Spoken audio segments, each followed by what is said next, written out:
Upwork is one of the fastest ways to get your feet wet with online business. You probably won't get rich on Upwork, though it's not impossible. And that isn't the purpose of this guide. This multi-post guide is an Upwork tutorial for those who, it doesn't matter where you're from or what your situation is. If you have semi-stable internet and a computer to work from, then you can make money on Upwork at no cost to you but your time. In the posts that follow I will share a series of Upwork tutorials to get you started even if you don't know what the FCK you're doing. And right now, this step-by-step guide will give you a clear path from $0 to your first $1,000 or more on Upwork. If you follow my posts and do as I say, you will make money. However, you should know that your success here requires a difficult mindset shift. You will have to change how you do things. Employees do not make good freelancers.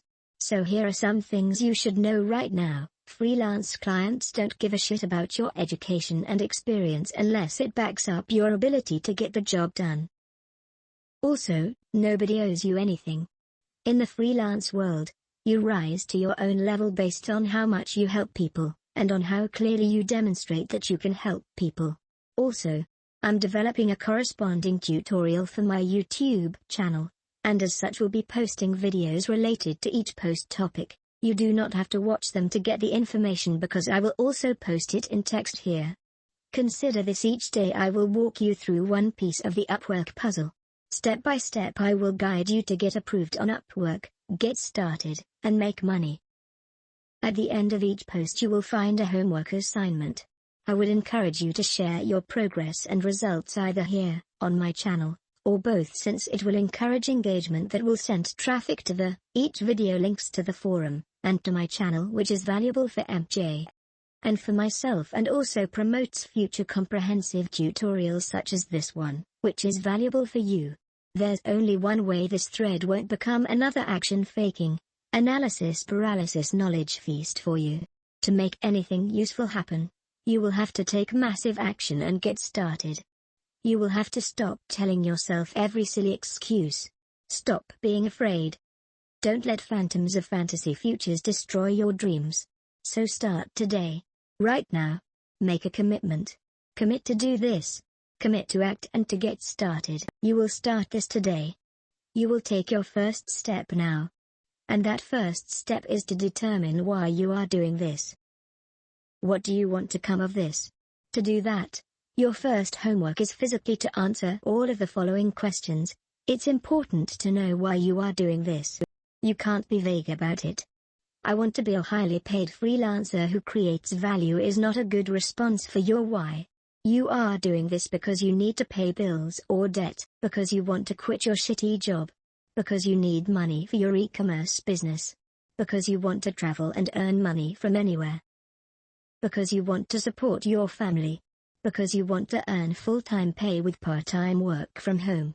You are trying to escape something: bad job, bad boss, debt, poverty, feeling like a loser. You desire some kind of change: travel, money, freedom, skills. To get started, you are selfish and you want things in life, and that is okay, but you need to define those things. The things you want. The things you don't want.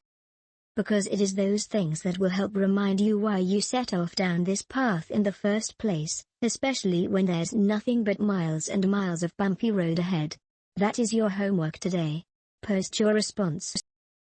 In the next post I will teach you how to give yourself the best possible chance to get approved on Upwork. As of 2019, getting approved on Upwork is probably the single biggest barrier to entry for new freelancers. Lucky for you, you're not a freelancer. You're an entrepreneur, and you have me as your guide.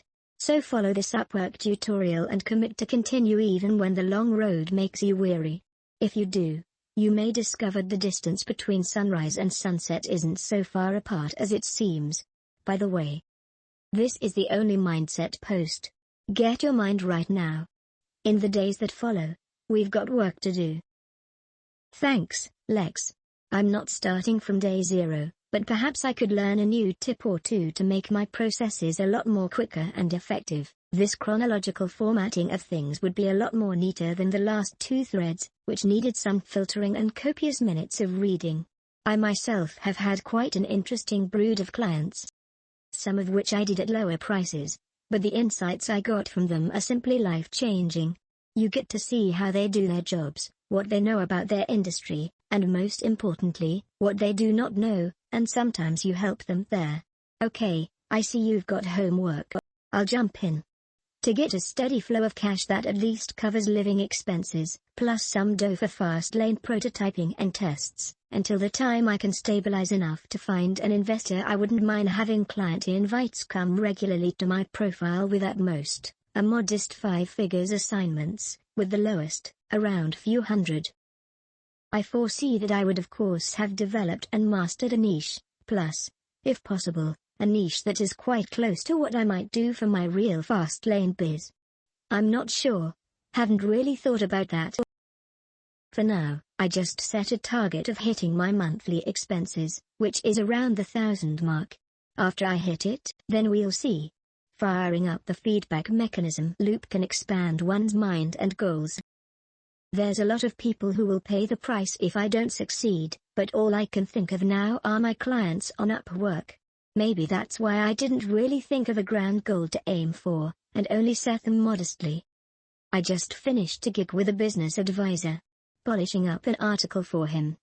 He didn't know how to tell a story that would push the weariness off his clients. Clients who had lost millions of capital in failed market entries. Clients who probably were wondering how long their business would survive, to pay for their families and children to live well. If I didn't help him write the article that delivered his message that said, "Here I am. I can help you," let's just say the business failure rate will have more victims. I wrote a short story on Paul Coelho for another client. He wanted to provide it as a gift to struggling people. Could it have been a friend? A family member? What happened to them? If I didn't write the short story, would they hurt themselves in depression? Would they make silly moves in their sadness and dismay? I think that beyond the money we receive as business folks, there's an invisible currency of value that exists beyond the veil. This surrounds empathy, kindness and growth. Conversion copywriter. Your overview should back up your ability to do that skill. Your bio should be me-focused. Talk about your skills and education. Do talk about past clients you've worked with and how you've helped. You want to show Upwork that you are a credible freelancer who can get the job done right. Be sure to spell check your overview. Check it for grammar as well. Spelling mistakes are a quick way to get rejected. Don't talk about what you want. Don't use a you-focused overview either, because that isn't what Upwork wants from you. They want you to look like a traditional employee and a hard worker. Add something to each of these sections, even if it's a high school diploma or even a GED. Add something to your work history even if you worked at McDonald's. First write it in the title, then give yourself a for education. Write a description that supports your ability to do the skill you choose. For example, as a student of psychology, I have learned to craft conversion-optimized copy infused with psychological techniques and tactics. This helps me move people to action and get them to make decisions fast, which helps my clients earn money and get results. Working at McDonald's taught me the power of clarity in human communications. Over the last 4 years I've used what I learned while working at McDonald's to transition into the field of conversion copywriting, where I applied the same techniques used to sell McGriddles and Apple turnovers to get my clients results. The next part is your rates. Set your rates within the guidelines provided by Upwork. They will tell you the range you should be within. For instance, the rates for an intermediate-level freelancer are suggested as between $28 and $65.50, so pick something within that range. Something like $35.50. Be sure all of your skill tags support your skill. If I listed conversion copywriter, then I would want to pick 3 to 5 skill tags such as copywriter, SEO, social media, customer service copywriter, conversion copywriter, sales copywriter, creative copywriter. Your main goal is to create a whole person concept for Upwork. When Upwork's algorithms or employees see your profile, it should scream, "I am a competent professional in this specific skill." Upwork isn't looking for jacks of all trades. They want people who will get in, get work, Get done, and get paid. Because people who can't get work and don't get paid are just freeloaders taking up space on their platform. Remember, Upwork needs you to make money so they make money. So your job is to show them that you are the kind of person who can do one specific skill, and to prove you can do that skill well. Beyond that, just be honest. Don't try to lie or fake your account. Don't use fake information. Upwork may ask you to verify your identity or other info later on. If you do shady things, you will likely get rejected. So just be honest, do your best to give them what they want, and if you have questions, reach out. Don't immediately try again. Wait a few days. Give it some time. You don't want to appear to be a spammer. So give it 1 or 2 days, and then try again with a new profile, a new skill, a new overview, etc. Your homework today is to create your Upwork account following the guidance in this post. Create your account and submit it for approval. Then report back and let us know how it went or if you have any trouble. Do this now. Another upcoming gold. Thank you so much for sharing all this. I can only imagine how many people you help with this. Haha. I knew I had homework to do. I guess that's what I need to do.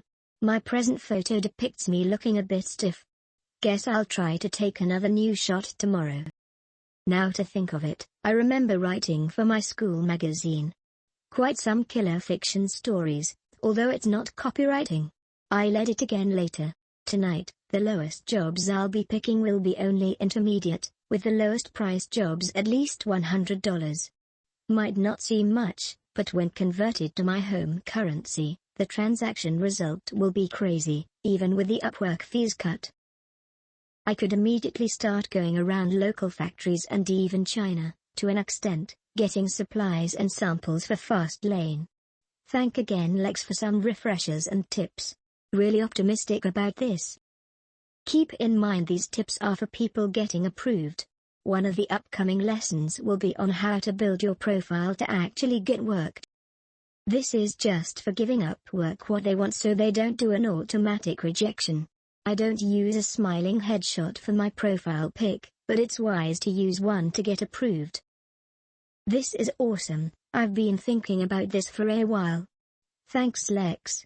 Here's what I've come up with. I need to raise capital to fund a business I'm starting, and eliminate some debt to lower my living expenses. Use the capital, experience I gain, and work portfolio to start my company. $120,000 myself, and my family. Awesome stuff, Lex. I'm going to be following along. Quick question, I submitted my application and my account was created almost immediately saying welcome to Upwork. Does that mean it was approved?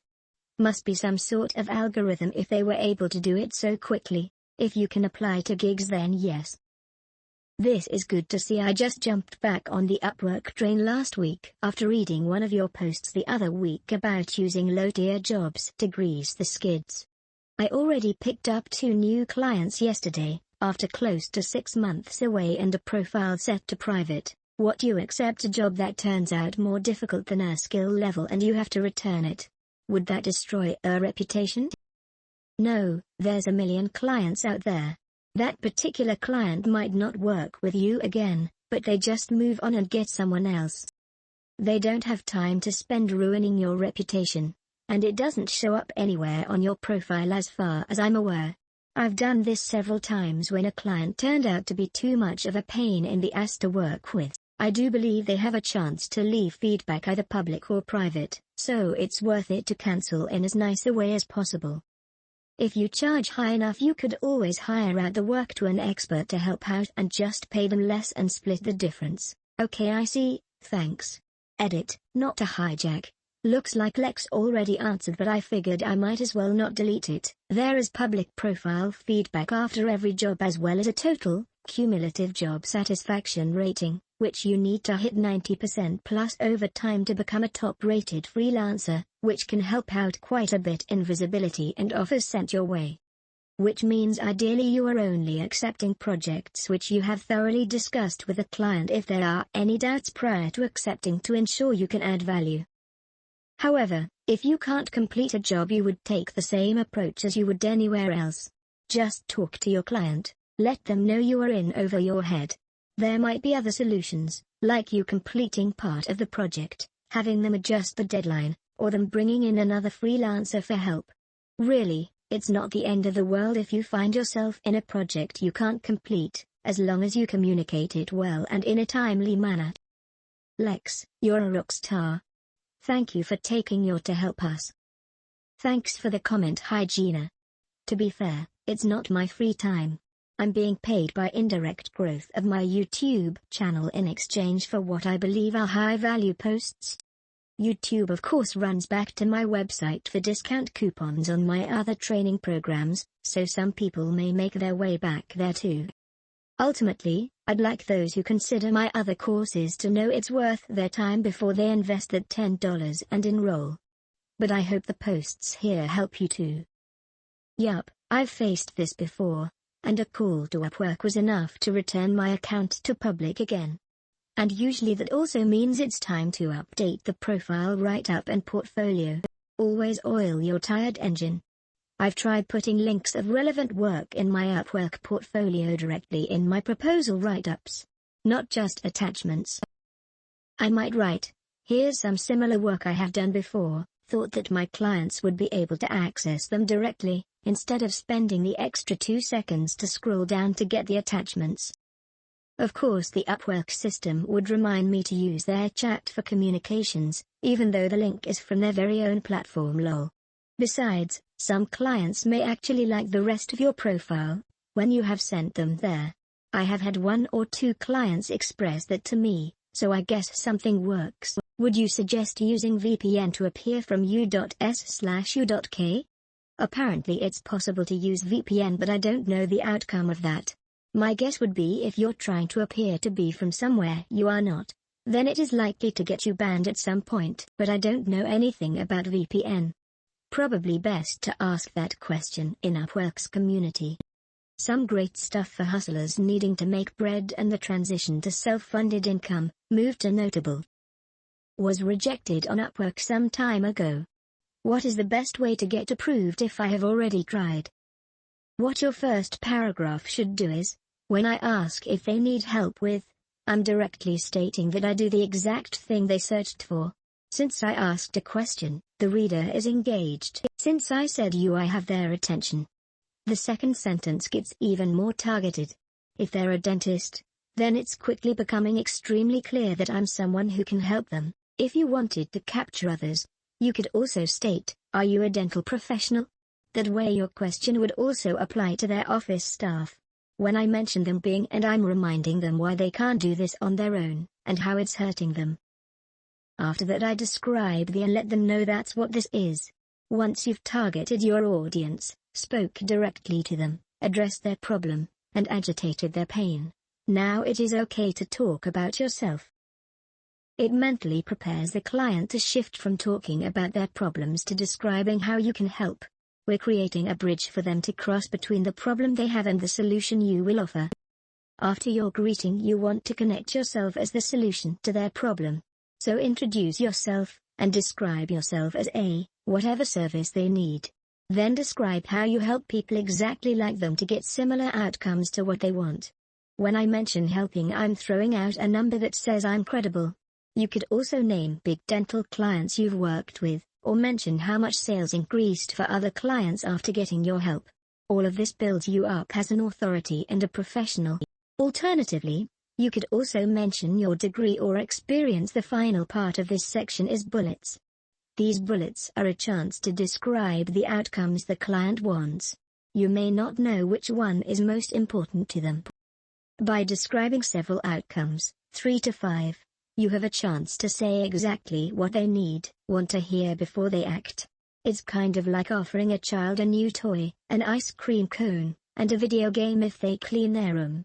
You may not know what's most important to them, but one of those 3 will probably get their attention, and getting all 3 is definitely worth the effort to pick up their bedroom. In this part I start with an NLP presupposition which assumes the sale, when you work with me.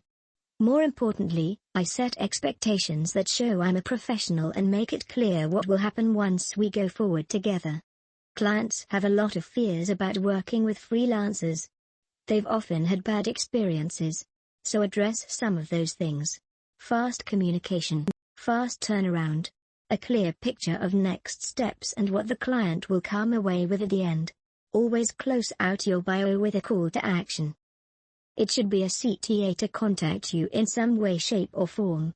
Nothing else. The next step is to contact you, period. After that you'll want to sign off with your signature.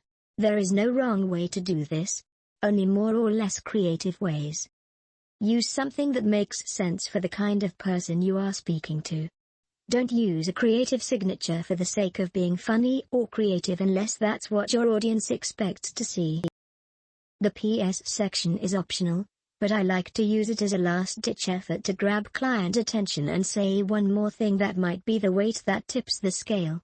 Here are some things you could write there. This last piece is optional, but I really like to have it because, think about what questions your clients will likely have.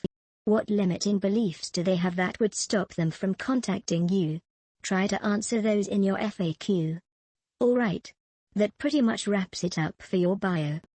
There's a free template you can if you want something to fill in the blank, or to see another example bio I wrote. Your homework today is to research your audience and then craft your bio using AU focus. Remember to target their problems early on. Bridge them over to your solution. Offer them the outcomes they want, and finally, call them to action. It depends on the rejection. If it was permanent, then you might be out of luck. If it was just a rejection that said some bullcrap like, "This skill is too saturated," then you still have a chance. If that is the case, then reapply using the techniques from the post I made earlier in the thread about getting approved. Others who have been rejected a bunch of times used this approach to get approved within the last year. It doesn't work every time, but since it works some of the time, that's enough to make it worth another try. This is the message I received. We've reviewed your profile and currently our marketplace doesn't have opportunities for your area of expertise. If you have more relevant skills or experience to add, you can update and resubmit your profile. You can find more information regarding our decision. Can I rejig the profile to reflect different skills than what was rejected, or would that be a red flag for them? Is it best for me to list the same skills and just set out my profile the way you have suggested above? To me, so posts like this aren't classified as free forum ad? If I make YouTube video and big post about branding, then it will be okay to post? Anyway, Upwork, Freelancer, Fiverr and any similar websites are a waste of time for 90% of people. Sure, you can make money. I used Fiverr when I was younger and I made $1,000 in 1 year. Paying 20%, a bit more or less, to a website and paying tax to your country. Those sites are race to the bottom. You can't compete with India or Pakistan. Clients who are looking for a freelancers there, often looking for everything for paying almost nothing. I also tried to hire few people, and the work they delivered was so bad I had to do it all by myself in the end. I repeat, you can make some money in a long run, but it's not worth it at all. Because you believe that you are right. No, it's not a free forum ad. I've paid in approximately 12 hours of value-adding content creation in this thread alone and shared my processes that have helped me grow an actual freelance business. Additionally, my other gold and notable posts have helped others grow full-time freelance businesses.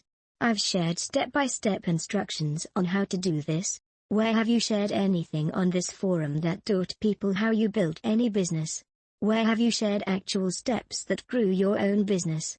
Because all I've seen are bullshit vague posts with vague statistics, kind of like the one you threw out in your post here. Please stop spewing your vague nonsense around the forum. If you can back that 90% up with proven data, do so. Otherwise, get lost. No. This is the same dumbest statement made by every bottom-dwelling action faker who doesn't know what they're talking about. Wrong again. You are repeating the same crap nonsense, but your nonsense has already been disproven many times over on this forum. This tells me you not only suck as a freelancer, you also suck as a client. I closed nearly $3,000 in gigs on Upwork last week, so, yeah. I didn't need to write all of this out though. The forum has already seen the value you provide. They've already judged you, and instead of trying to fix it by striving to create value, you think a better idea is to passively attack someone who called you out on your bullshit. Smart move. Good luck. You can reskill, but you don't have to. Just use the advice from the other post. Upwork gives a canned response about not needing an area of expertise. In my experience, it's usually because your profile didn't give Upwork what they wanted, not the skill itself. But try changing the skill and using the info from that post first and see what happens. Thanks Lex. Doing my profi up today and making it sexy as hell. This will be great for an additional revenue stream and inject some cash for my main business. Thanks a lot for everything. Why bother? You're competing against India and Pakistan. You will not win. Stay away. I'm saying all this from a designer's point of view. Why there is no good designers from Behance and Dribbble using those sites? Because it is a race to the bottom. I created value multiple times, which can be found in my profile history. I could make a YouTube video and drive traffic my way. I guess it would be fine then. When comes to the site you're promoting and trying to get views on your YouTube channel, you shouldn't do that, because many people will lose their time for nothing. I was using the same sites and they are trash. My decision was to move away from them and invest my time perfecting my design and business skills. Today I make the same amount per gig that I was making in a year. If you make $3,000 in a week, well done. You should move from the site too. You will make $15,000 in a week and you won't have time for YouTube, where you teach others how to make money from the same platform you're getting paid. That tells you I suck as a client? Brother, you have so many videos on YouTube where people test those sites, results are there. Look for them. I don't have time to search for exact statistics for you. Also, my goal isn't to shit on those sites and bring all clients to me. I love those sites. They help me filter clients who actually respect designers, songwriters, commercial actors, etc. and their time. My goal is to educate new designers and clients the difference between good and cheap design. There is a reason why is something dirty cheap. Go to Fiverr and search for logo design, look at those design, then go to Freepik and you will see where they get those designs. You think that's legal? They don't design, they legally flip digital art.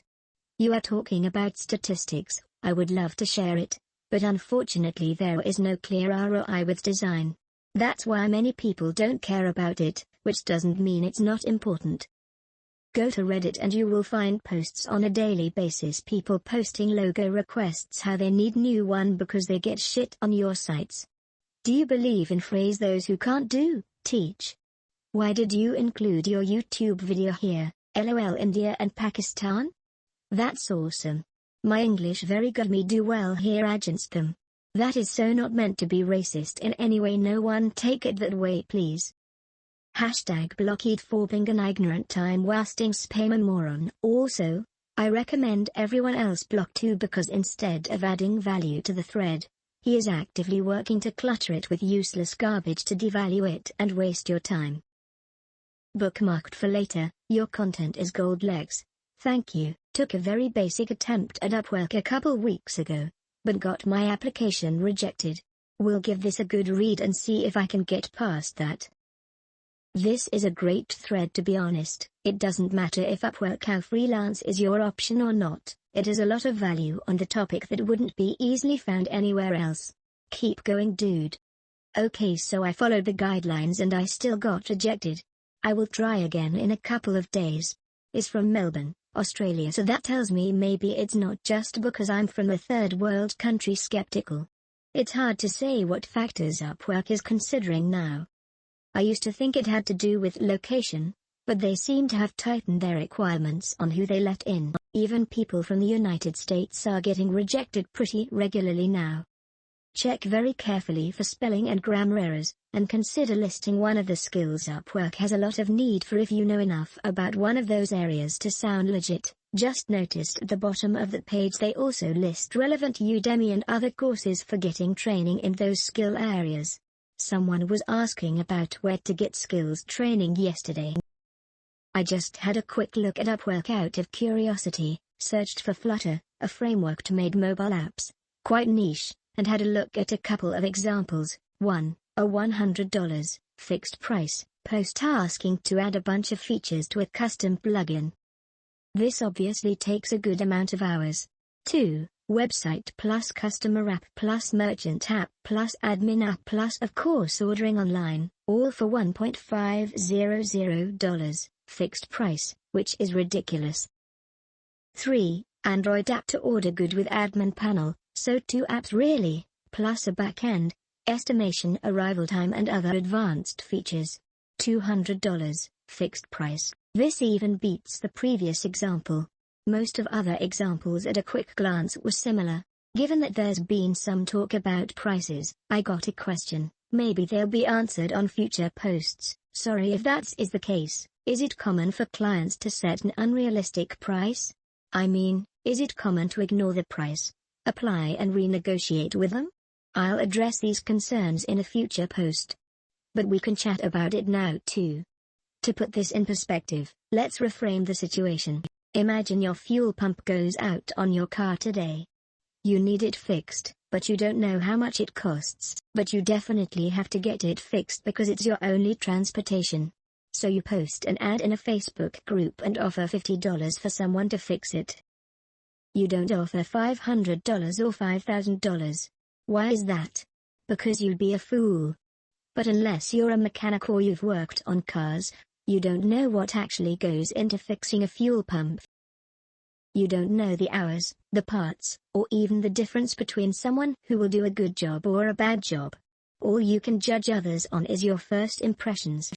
So you post your ad and let's say 3 people respond.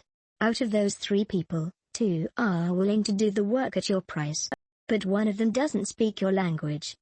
You have no idea if he even understands what you need, and therefore he's out. Another one of those people is fresh out of the schoolhouse. He has a month or so of training and has never fixed an actual customer's car before. He doesn't know what questions to ask, or if he'll even be capable of helping you. He won't even know that a fuel pump might cost more than $50 by itself, forget the labor. His goal is just to work on your car so he can get money and tell people he's worked on cars. The third guy is a mechanic. He's new to the industry, but he's already worked on customer cars, and has even fixed a few fuel pumps. He talks with you about your car, asks what it's doing because he knows the fuel pump may not even be the real or only problem. You explain the sounds your car is making and he walks you through it, asking more and more questions to get a better feel for your situation, and to determine if he can help you. Along the way he learns all about you. What your car's been doing, its history, and even why this is so important for you to get fixed. He also asks about your budget, and helps you research the cost of fuel pumps to find one that's a fit for you. By the end of your conversation you've had an hour-long chat with this guy that was hugely valuable. You discover that your fuel pump will cost a couple $100 by itself. Based on the amount of help this guy has offered in terms of time alone, you know he's a true professional that cares about your situation. But to have him do it, the cost will be $1,000 total. That's the price of the fuel pump plus what he values his time at. Now, you can scoff at his price. You can call him crazy. But you won't do that. Why? Because he wouldn't have offered his price unless it was within a budget you could afford, which was already established by his earlier questions. Instead, you will accept his price because you've already seen what else is out there and this guy has proven he's the one. So you whip out your card, fire off a $1,000 bucks, get a new fuel pump plus a seal it needed that the other guys didn't even ask about, and you're on your way again in a day. This is my sales process in a story. Thanks for addressing this in advance. That answers my question. I've never tried Upwork or anything similar by myself, just did freelancing once and was through my network, so it's easy to get put off by those listings without actually trying to speak to people. I imagine most of the people who post there don't have much idea about how much what they want costs. Looking forward for the upcoming content. This is high value for any freelancers regardless of Upwork. My 2 last clients were actually from India. Their English and communication skills were just as good as any Westerner. paid me enough cash and interesting work to convince me to up my present rates per hour by at least 50% more. IMO, Indian clients are one of the best to work for. They are some of the few who have been hit hard by shoddy work. If you really want to know how to find clients that 100% you can surely win, find those who have been scammed by freelancers who gave plagiarized work.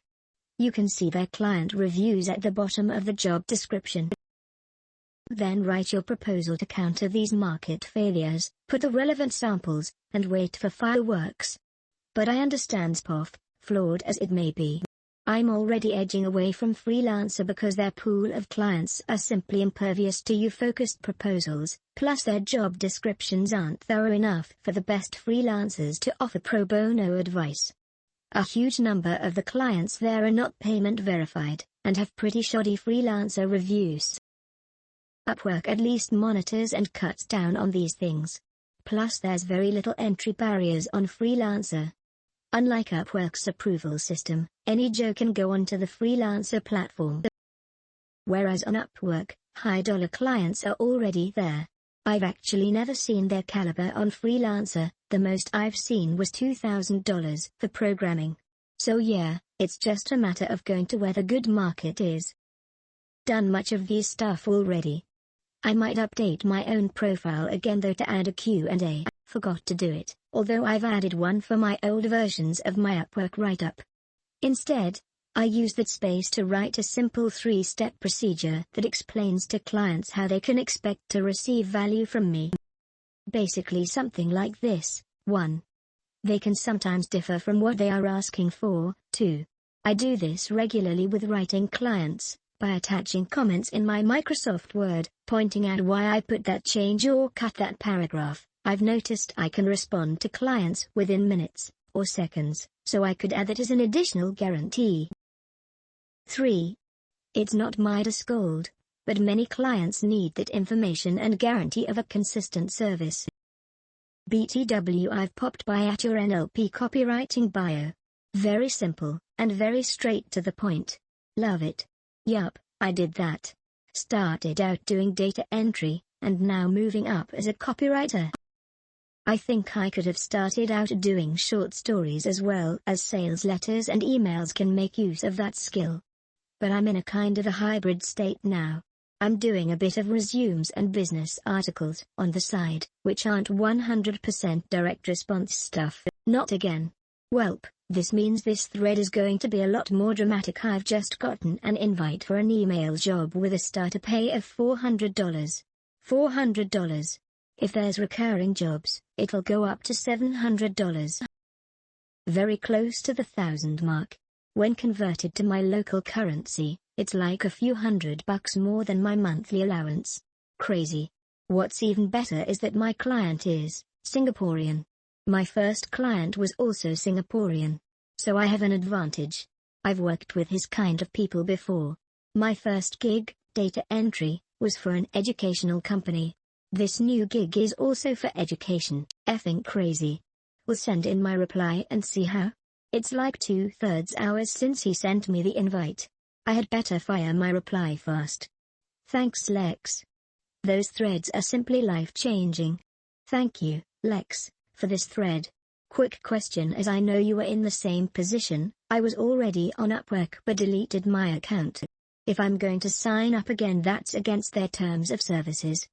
How would you try to solve this problem? Signing up again, wait for the ban and explain everything? If you deleted your account, then you should be able to sign up again without trouble, assuming you don't get rejected like a lot of people. I didn't have any trouble at all, except I had to delete twice because I forgot to delete my client account the first time. If you don't delete both the freelance and client accounts, then it just reopens your old account. At least it did in 2017. You could also consider contacting Upwork to reinstate your old account first. That worked, but no guarantees. As an offensive, I find this Indian. The shown income is for the last project. Or the monthly, yearly, or even the whole income since the account exists. I assume you're talking about the number my Upwork account shows. It shows the lifetime earnings, about half of which are from a single project. I restarted my Upwork account in 2017, see the thread titled "I deleted my Upwork account, so I could prove you could generate full-time income just through their platform." Once it was proven, I didn't really have any reason to keep taking clients through Upwork because I had clients outside of Upwork. However, the number shown isn't completely accurate either because Upwork only updates in amounts of $10,000 once you cross the 5-figure mark on their platform. I'm not sure why they do that. Hi Timothy, thank you for your interest in joining Upwork. We have reviewed your application to join, and regret to inform you that we are unable to accept your Upwork freelancer registration at this time. Please do not consider this a reflection of your abilities. While we would like to offer every qualified freelancer a spot, admission is highly competitive as Upwork receives more than 10,000 freelancer registrations daily. To help ensure that the freelancers we accept have the best chance at finding opportunities on our platform, we can only accept a small percentage of those who want to join. If you feel that the profile you submitted does not accurately represent your skills and experience, you are free to update and resubmit your profile. Sincerely, the Upwork support team. Well, GG Upwork. I will wait another week and try again. That's interesting. Haven't seen anyone get that message before. Did you try a new skill or the same one as before?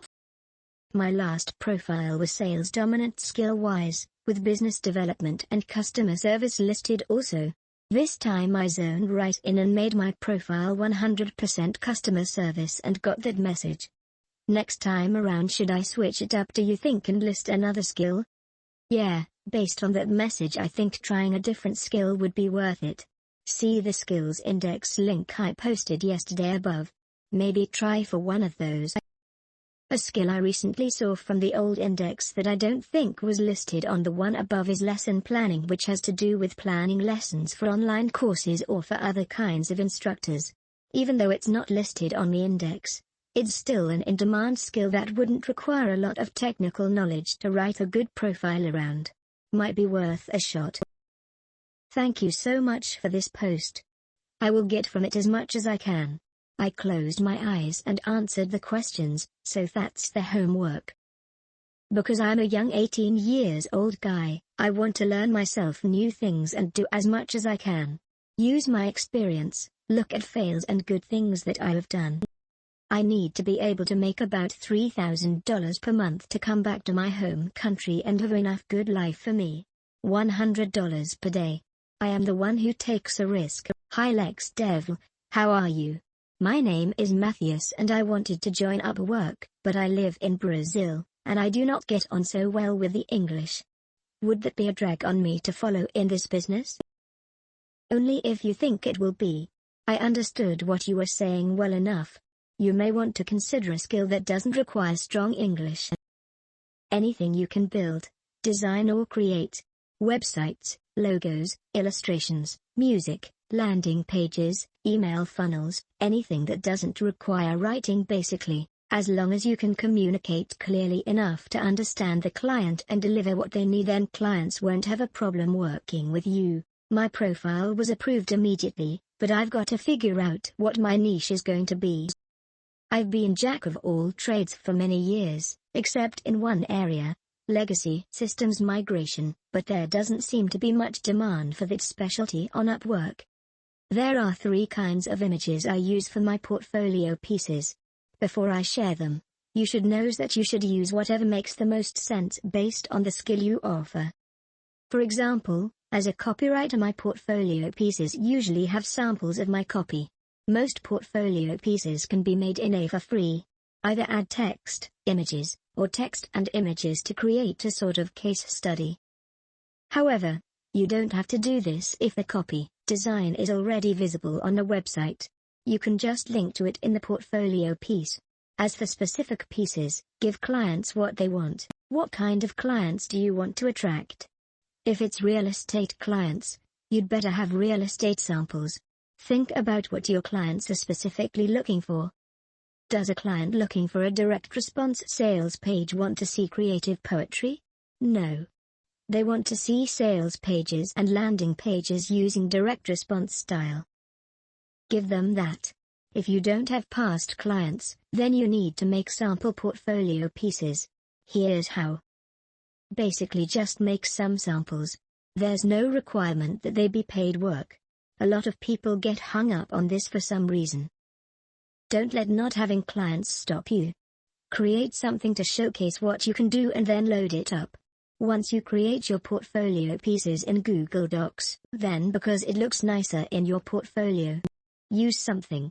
If it's a creative piece, then it's okay to use a creative title. You will also want to use your skill keyword in some of your titles to help rank for SEO. You can sort your portfolio pieces so you can put the best stuff on the front page even if it's buried 10 pages deep right now. Click the opposite direction arrows for this option on any portfolio piece. Obviously this is the place to describe the work.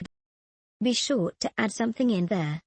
I use my description space to write full-length copy. You only need around a paragraph for other types of gigs and skills. Be sure to use your keyword if you can to help rank for SEO. I use a wider range of skill tags than in my profile tags. At the very least you'll want to use your keyword tag in your tags area. As long as you have that, you can put whatever else you want in here. I recommend keeping them relevant. If you're a copywriter, use copywriting tags. This is a minor thing, but consistency is important if you want to create a professional look. Make sure your first 2 pages of pieces use a consistent image. It doesn't need to be the exact same image, but it should look similar in terms of style to the other images.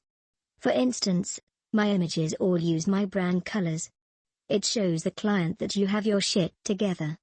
You're not all over the place. Inside each portfolio piece there is a place where you can add a link to the piece of work. You can link to a client's website or your own. Either is fine. If you want to go a step beyond to get clients to click the link, you can use your description to lead them in that direction. For instance, some of my portfolio pieces tell a story, but then it ends abruptly on a cliffhanger and says something like, "Continue reading on my website at lexdeville.com." This will trigger clients to click to your website. If you were so inclined, you could then deliver the content, and maybe have a contact form on the bottom of the page, or possibly an email opt-in. Either of these could help you connect with the client beyond the usual means if you catch my drift. Poor Upwork portfolios lead to poor results. This is one of the biggest missed opportunities most freelancers make. Not only is your portfolio a chance to establish credibility and authority, when done right it helps you rank for SEO so you show up higher in search results. So spend some time on this, but not too much time. If you're just getting started, get at least 1 page of portfolio pieces done and loaded in. Even if they're not your best work, it's better than nothing. Your homework today is to create 4 portfolio pieces. If possible, use work you've done in the past to create these. Doesn't matter if it was paid work or not. We want speed and momentum, not to waste time on creating new pieces if you don't have to, so create at least 4 portfolio pieces and load them into your profile. Add at least a 1-paragraph description and relevant tags and a title with your keyword in it. Do this now. That's what clients are looking for. Instant DQ. Do you meet the 3 C's? Are you the best person for the job? It's not based on your rates. Now that we've established that, and we've built you a powerful bio and portfolio, it's time to improve your proposals for better results. Your focus is the art of showing clients you care about them, want to help them, can get the job done, and are the best fit for the gig. It is not simply using the word you. As with any kind of marketing, we move clients 1 step at a time. The first step is to get a response. The second step is to get interviewed. The third step is to get hired. Just because you get a response doesn't mean you've been interviewed. Technically you've secured the interview, but you haven't done it until you've done it. Knowing this, we can now work on a you-focused proposal that has a single intent, getting a response. Not getting you hired. That happens later. So let's look at a you-focused proposal. First, the original job post. Use what you've learned in this lesson to go out and find at least 3 potential clients. Spend time thinking about what they actually need to read from your proposal before they will respond. Once you've done that, go ahead and craft a you-focused proposal. Remember to read over it and spell check it to make sure it's good to go. Then send it. Thanks for all the value, Abom.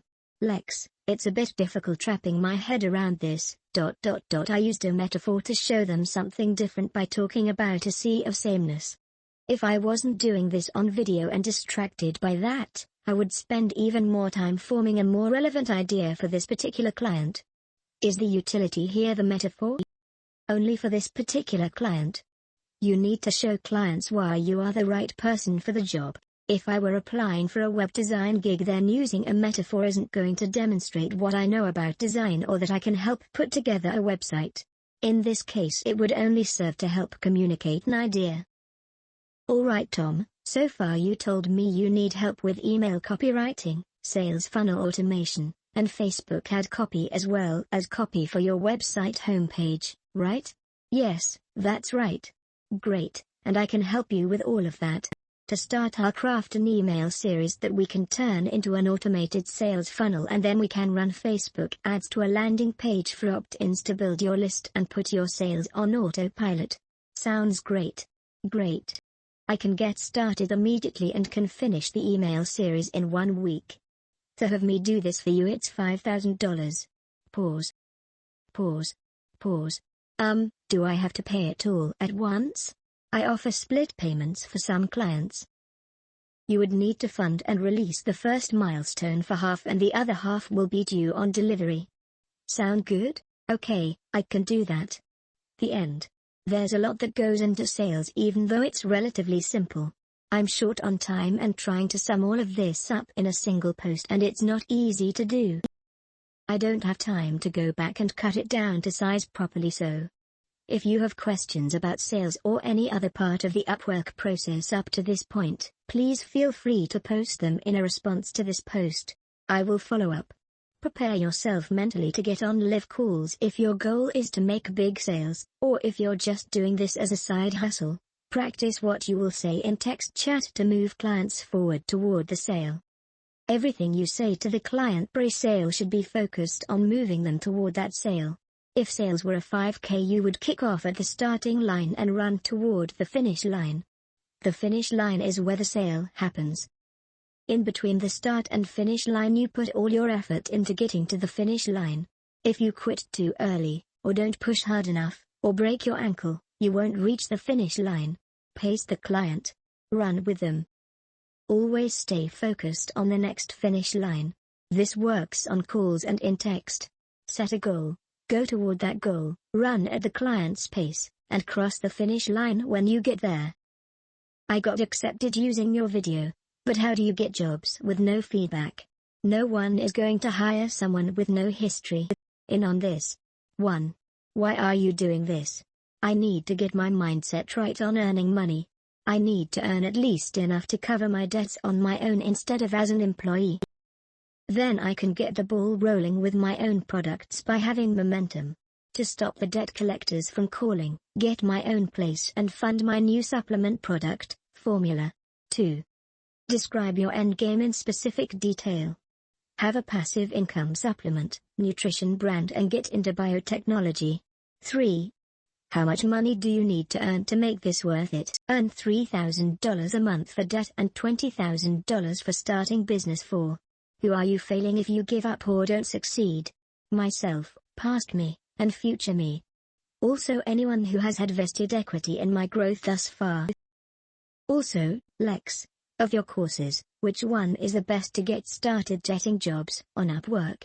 I'm already accepted and have prior job history, just need to get better jobs. Glad you got accepted. But that last part simply isn't true. If no one would hire someone with no history, then no one would ever get hired. Watch the rest of the videos. You have to make yourself valuable to the client. You have to apply with a focus.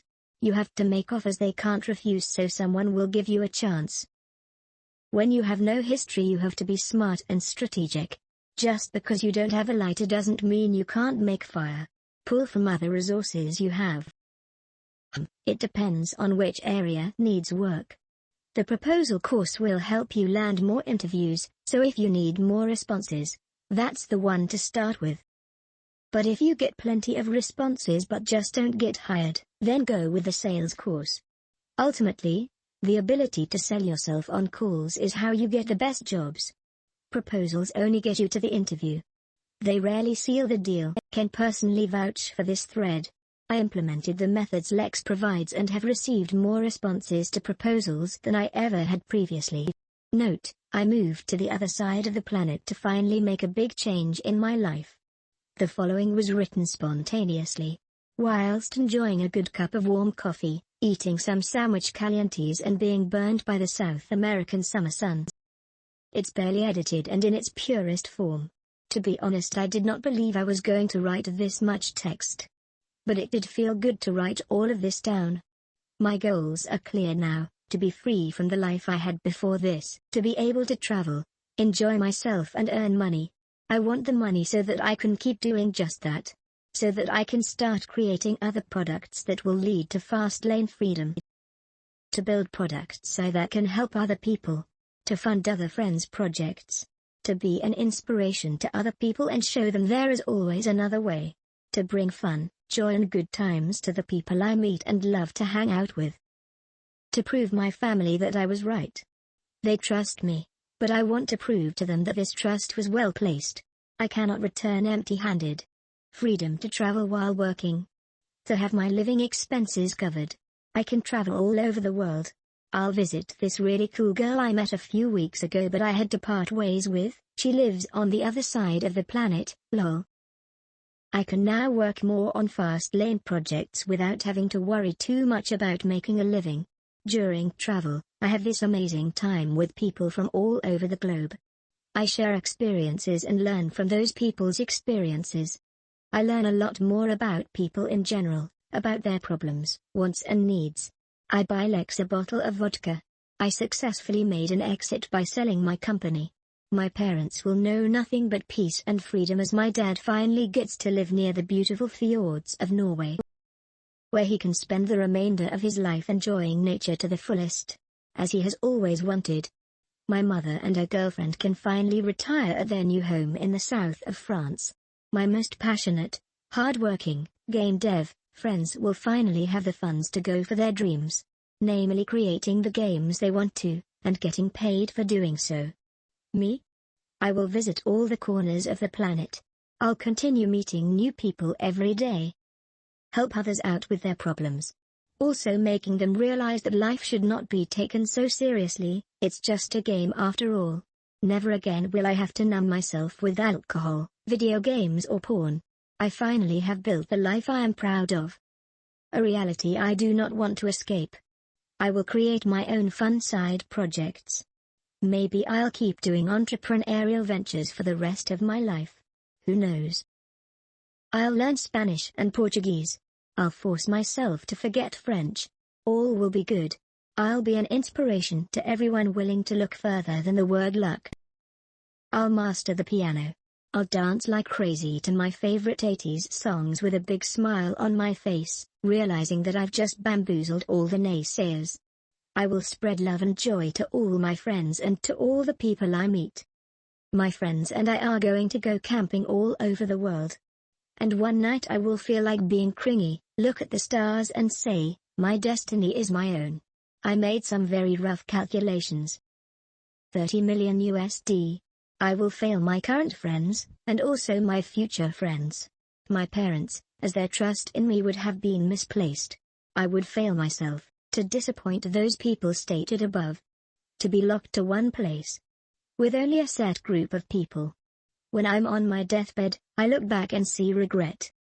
To work a 9-to-5 job.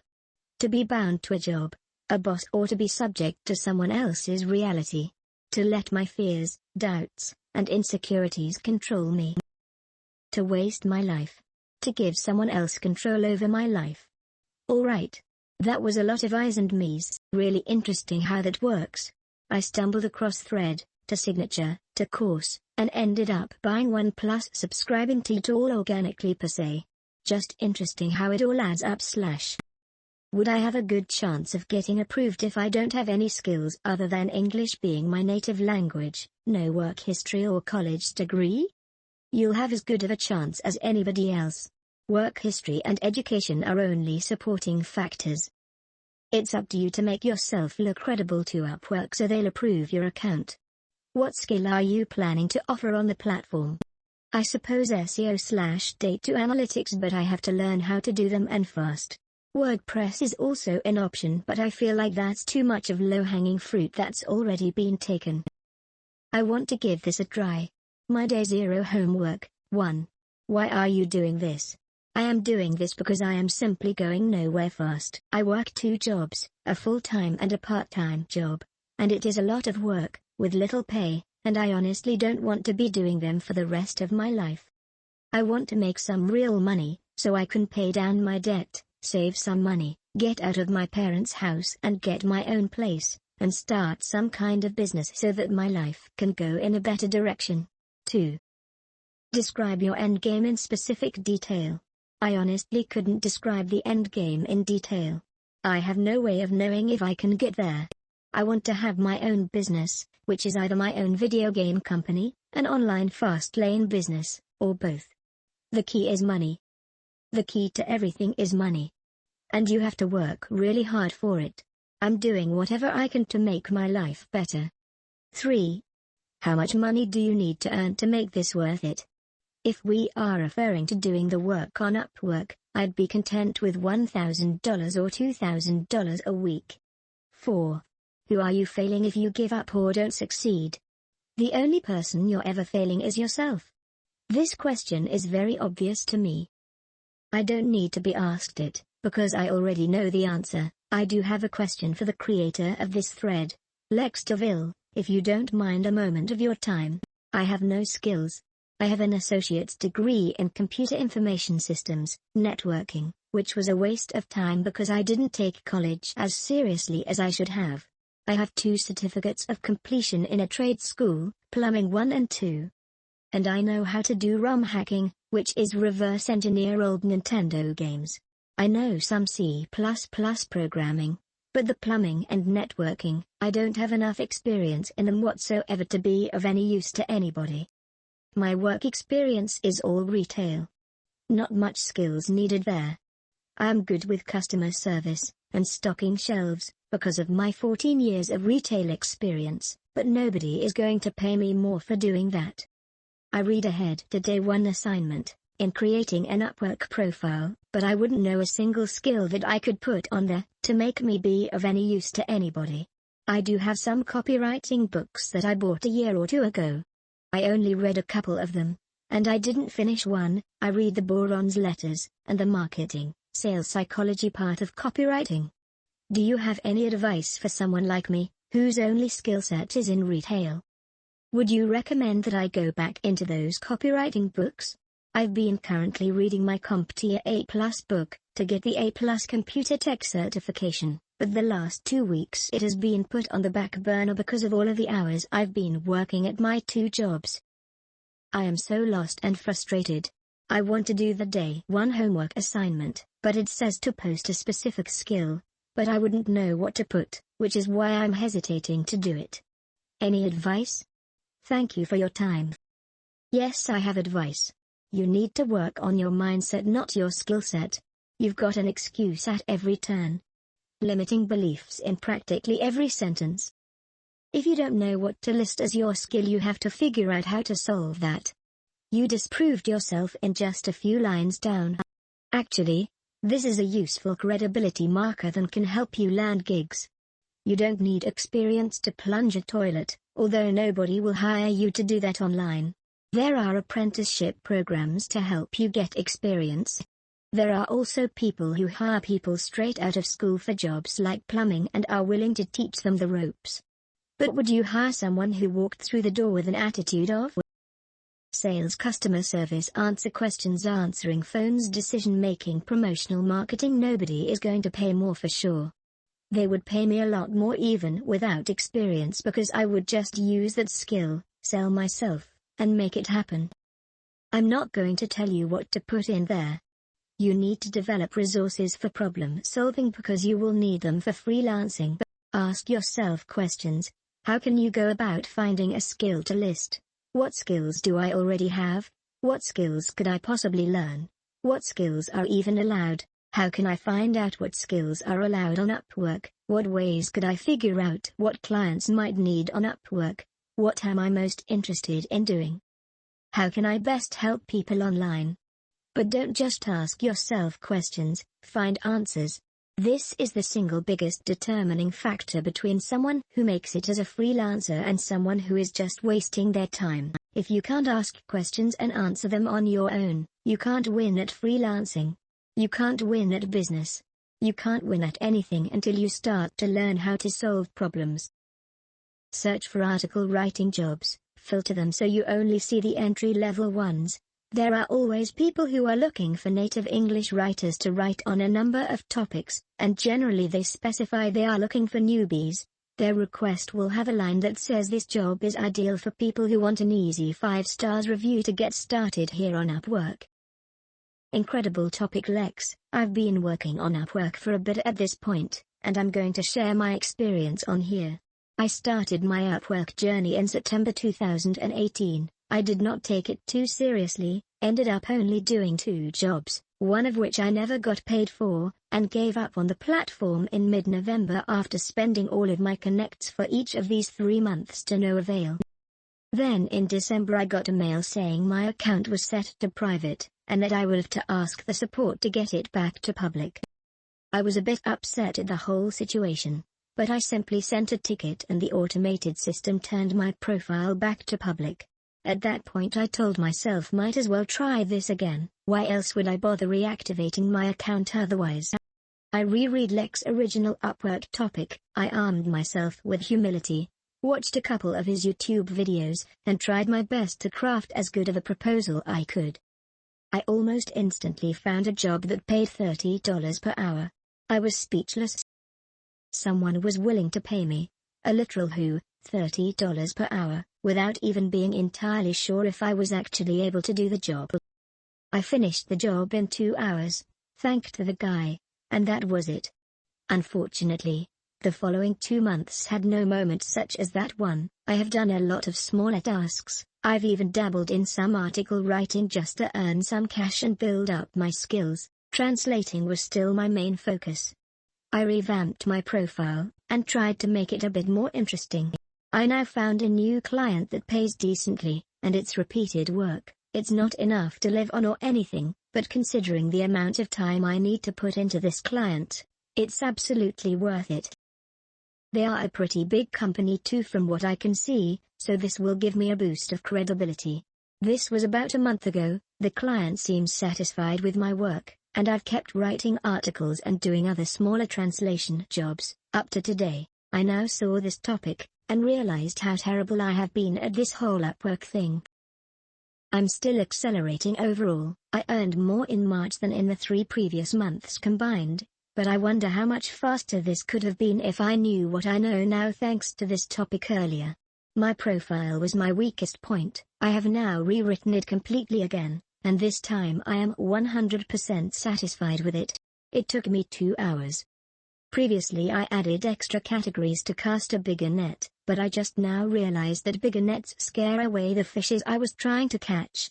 My proposals were already you-focused, and thanks to the example posted, and its breakdown, I can improve them even more now. I only need 5 more weeks to get the top-rated badge. What is your opinion about what kind of portfolio pieces I should add to my profile? I am working as an English to Italian translator. My clients don't know Italian at all, so I'm not sure how to best showcase the content. I can't figure out the best way to show English text, greater than Italian text either. Simple documents are not made for this. Thanks again for all the amazing content, Lex. I really appreciate all the effort you put into this and into your YouTube channel. Wrong. I had Upwork, Odesk, as my main, and only, source of income for 6 years. I started working for $4 HR, and when I left my highest paying project was at $80 HR. Right before quitting working for no more than 4 hours a day and making $4K, which is close to top salaries in IT in my home country. In the past couple of years I've been part of a team of 2 people, and my partner was making $100 to 120 hours. Never we had an issue with competition. My biggest breakthrough was when after a long time I increased my rate from $20 to $35 to $40. I was impressed how the quality of clients got so much better instantly. So race to the bottom only exists in the bottom slice of the market on Upwork. P.S. Interesting how I see you being wrong about Upwork, but at the same time I realized how I myself fall the victim of this mentality when it comes to other marketplaces, for example Amazon, when I'm thinking about e-commerce. Something to think about. Just wanted to add to Lex's ego a little bit. I followed his last thread and signed up for his emails last year when I was experimenting with Upwork. The only skill I had was growing an Instagram account for a home decor page. One of my failed first businesses. I leveraged that page to get jobs on Upwork because the Instagram page was decently successful. I ended up working with a great guy that had a business on the other side of the country. We became internet friends and he referred me to 3 of his friends. I started at $5 an hour, worked my way up to $20 an hour and got the Rising Talent badge in 2 weeks. Then I landed a real-world job, using my actual degree. That gave me a great raise, so I stopped Upwork. Follow Lex's instructions, guys. He is brilliant at this game. Are you responding to me or to someone else? I wasn't sure since there wasn't a quote attached to your post, but it doesn't sound like you were responding to me. Sounds like you did pretty well on Upwork. I agree there's really no such thing as competition when you approach it properly. Edit never mind, I see that you were quoting that guy I blocked. That's why I couldn't see it. Weird, I did quote a message. Yeah, totally agree. In my humble opinion, real competition happens within the top 5% of freelancers. What I mean by that is if you follow basic best practices then it already puts you above majority. I was surprised when discovered that a lot of people do not even read job description when they apply, or send generic template messages etc. I honestly did not consider myself successful as I was trying to build a personal brand, agency outside Upwork but ultimately failed in marketing myself. Now when I think about it I feel like it was really great experience and the freedom it gave was absolutely awesome. BTW, there are some great tips are found here. Thank you for this thread. I'm doing the 15 days to copywriting challenge. I was looking at your courses on your website, and I was wondering where you suggest I begin to help me grow as a copywriter, and perhaps which courses after the first and the order. Thanks. Right now there's no copywriting courses on my website. One should go live next month. If you're just looking for general resources I recommend cash advertising to get some of the basics done and then diving in with freelance work to gain experience. If there's one area most copywriter training programs fail, it's teaching new copywriters how to become independent, adaptable thinkers who can apply their skills toward any niche or type of copy even when they've never performed that type of copy before. The best way to get experience is to just start working with clients. For the other programs most people start with the general business course and then go through the areas they need help with most. There's training on proposals to help with responses, and sales to help close deals once you get responses. There's an advanced profile training going live sometime this week to help you get found in search results. The order doesn't matter that much. Just think about which areas you might be struggling with and go for that. But be sure you've applied the training from this thread first because those programs only build on what I've shared here. This morning I was reading Upwork's community threads and noticed a trend of the gurus claiming you can't rank in Upwork search results due to Upwork rotating freelancers. I'm not sure why they're saying this when myself and others have proven the opposite is true many times over. You can rank in search results both on Google and on Upwork, and you can hold your position in the top 3 to 5 spots on the first page of client results as long as you don't change your title, tags, etc. This is why testing is so important. If you just listen to what other people say and take their words at face value, you'd miss out on useful data that helps you get better results. You have to become someone who listens to what other people say, then tests things for yourself, and then decide for yourself what works and what doesn't and use the stuff that works. Just because someone says something doesn't work doesn't change the results you get when the opposite is true. Thank you. I want to get my feet wet and start the train towards learning new skill sets and developing the tools and knowledge I can use to leave the normal 9-to-5 job. To be able to begin to work from home and eventually from anywhere. That way I can remain consistent whether I'm traveling the world or visiting family. My parents originally immigrated from communist Romania back in the late 80s. Growing up I would hear tales of their struggle and what they had to do just to survive. Growing up in a first world country and ultimately immigrating as a family to the US of A, I've had this fire inside me saying that I can't let my parents' struggles and sacrifices go in vain. I see myself getting into a position where not only I am completely financially independent but that I am also in a position where I can provide and take care of my parents. I want them to be able to retire without a single worry or fear in their minds. A dream of mine is to be able to call them one morning and let them know that everything is taken care of and they don't have to worry about anything. I want to be able to travel the world, my main dream, and come and go as I please. I want to be able to spend weeks, months visiting my parents and then flying off to a new and exciting country at my choosing. I don't want to ever have to ask anyone for permission to use my vacation days. Not only that, I want to get to a place where all of my work, aside from client-facing and special cases, can be done all on a laptop. Free from stupid office politics where there are too many chefs in the kitchen and everyone has a giant inflated ego because of their middle management. I haven't honestly thought about this and am struggling to come up with a solid numerical value since I think it's relative to how luxurious I'd want to live/give my parents for their retirement. I would think that 1 million would be a good start though. Myself. Hi Lex. Do you know of any good swipe files online that can help me on my copywriting learning journey?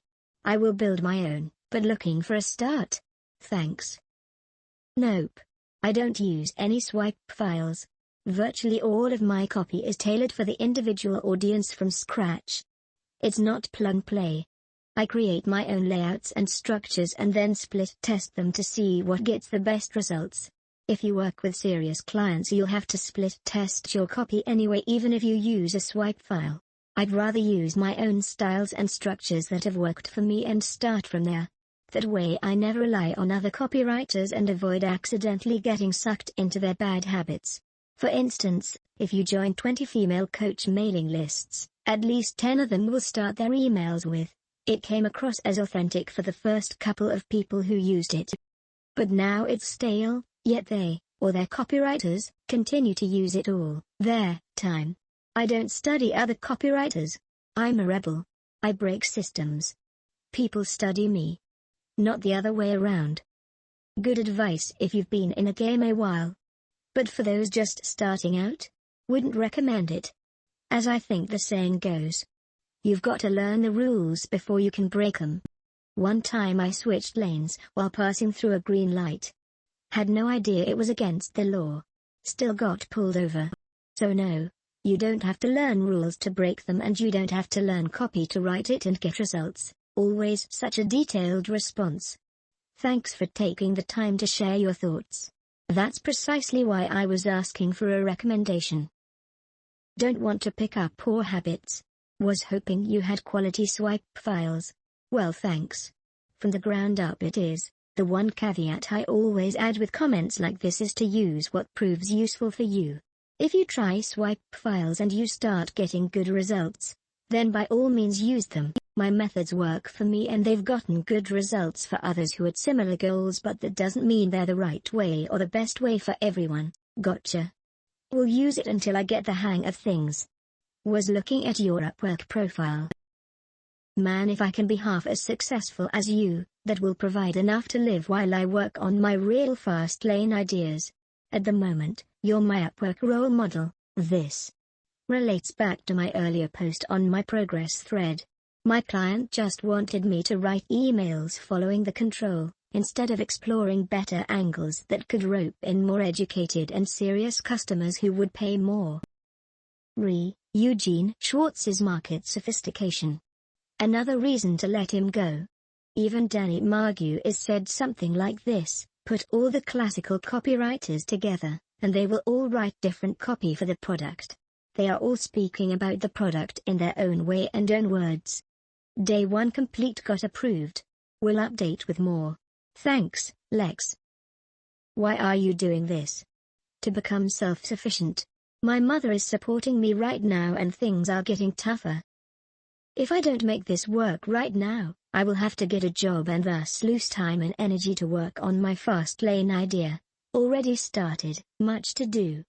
Describe your endgame in specific detail. To become self-reliant while I work on my fastlane idea. How much money do you need to earn to make this worth it? At least $1,000 a month. Who are you failing if you give up or don't succeed? Myself, my mother and my lady. Sorry to be a bother. But any advice on how to apply to Upwork without past clients, experience? What should I put for skill level, overview and work history? Please point me if you've already answered this for someone else. Thanks. Can't remember if I already answered this, but when I signed up on Upwork I chose a skill level that fit my skill level. The only thing you really need to get rolling is a short bio. As long as you write you focused proposals and you're willing to get on a phone call with clients, then not having a fully filled out profile won't stop you from earning clients. If you look at the thread where I deleted my Upwork account and started over from scratch, you'll see that I didn't have any info filled out in my profile. Just sent one proposal with AU focus and got a response. Then got on the call and sealed the deal. Everything else is extra for later on. It builds social proof and credibility but isn't necessary at the start. You can add portfolio pieces as you finish client projects. You can use any past work experience or education as long as you can relate it back to your skill and show how it makes you better at that skill. Take some of Upwork's tests to build more authority on your profile. You can even add a few non-paid portfolio pieces to show what you can do. This way you don't have to have clients. Okay. We'll put those points into practice. Thanks once again. Can I use my middle name and surname to register on Upwork? Or should the name correspond exactly with my credit card? I registered with Lex even though that isn't on my card, so technically yes, it can be done. I don't know if you can add your middle name though. Can't remember now. I'm having an internal struggle with getting my mindset straight. I am currently on Upwork as a salesperson/phone closer. I have had personal experience actually doing phone sales lead generation, taking their customers into funnel and capturing their information, pay-per-click advertising with display, search, and mobile advertising. I am getting some interviews with my current sales role, but I would much rather be doing PPC or lead generation. I don't mind also taking on the role of closing the business, but only if I am part of lead generation. My reason behind it is that majority of sales roles on Upwork that I've been finding are marketing agencies, where you have to cold call your leads and it's 100% commission. They view the position as low value. I'd have no problem doing 100% for the right company, but thus far it's all the same profile. Thoughts? Thanks for the great information. Would that also work on other freelancing platforms and in other languages? You got to start with what you know. Go for low-paying gigs, just to get the momentum and have positive feedbacks. Once you rack up good, positive feedback, then you can move on to high-paying gigs. Start from where you are, friend. Plan and take actions to see what works and what doesn't. Analyze them and decide what your next step is. Remember, action is everything. If you ain't moving, you are staying still. 1. I am doing this so as to have an extra source of income and do better in life. 2. At the end of the day, I will like to create an animation studio here in Nigeria. 3. $500,000. 4.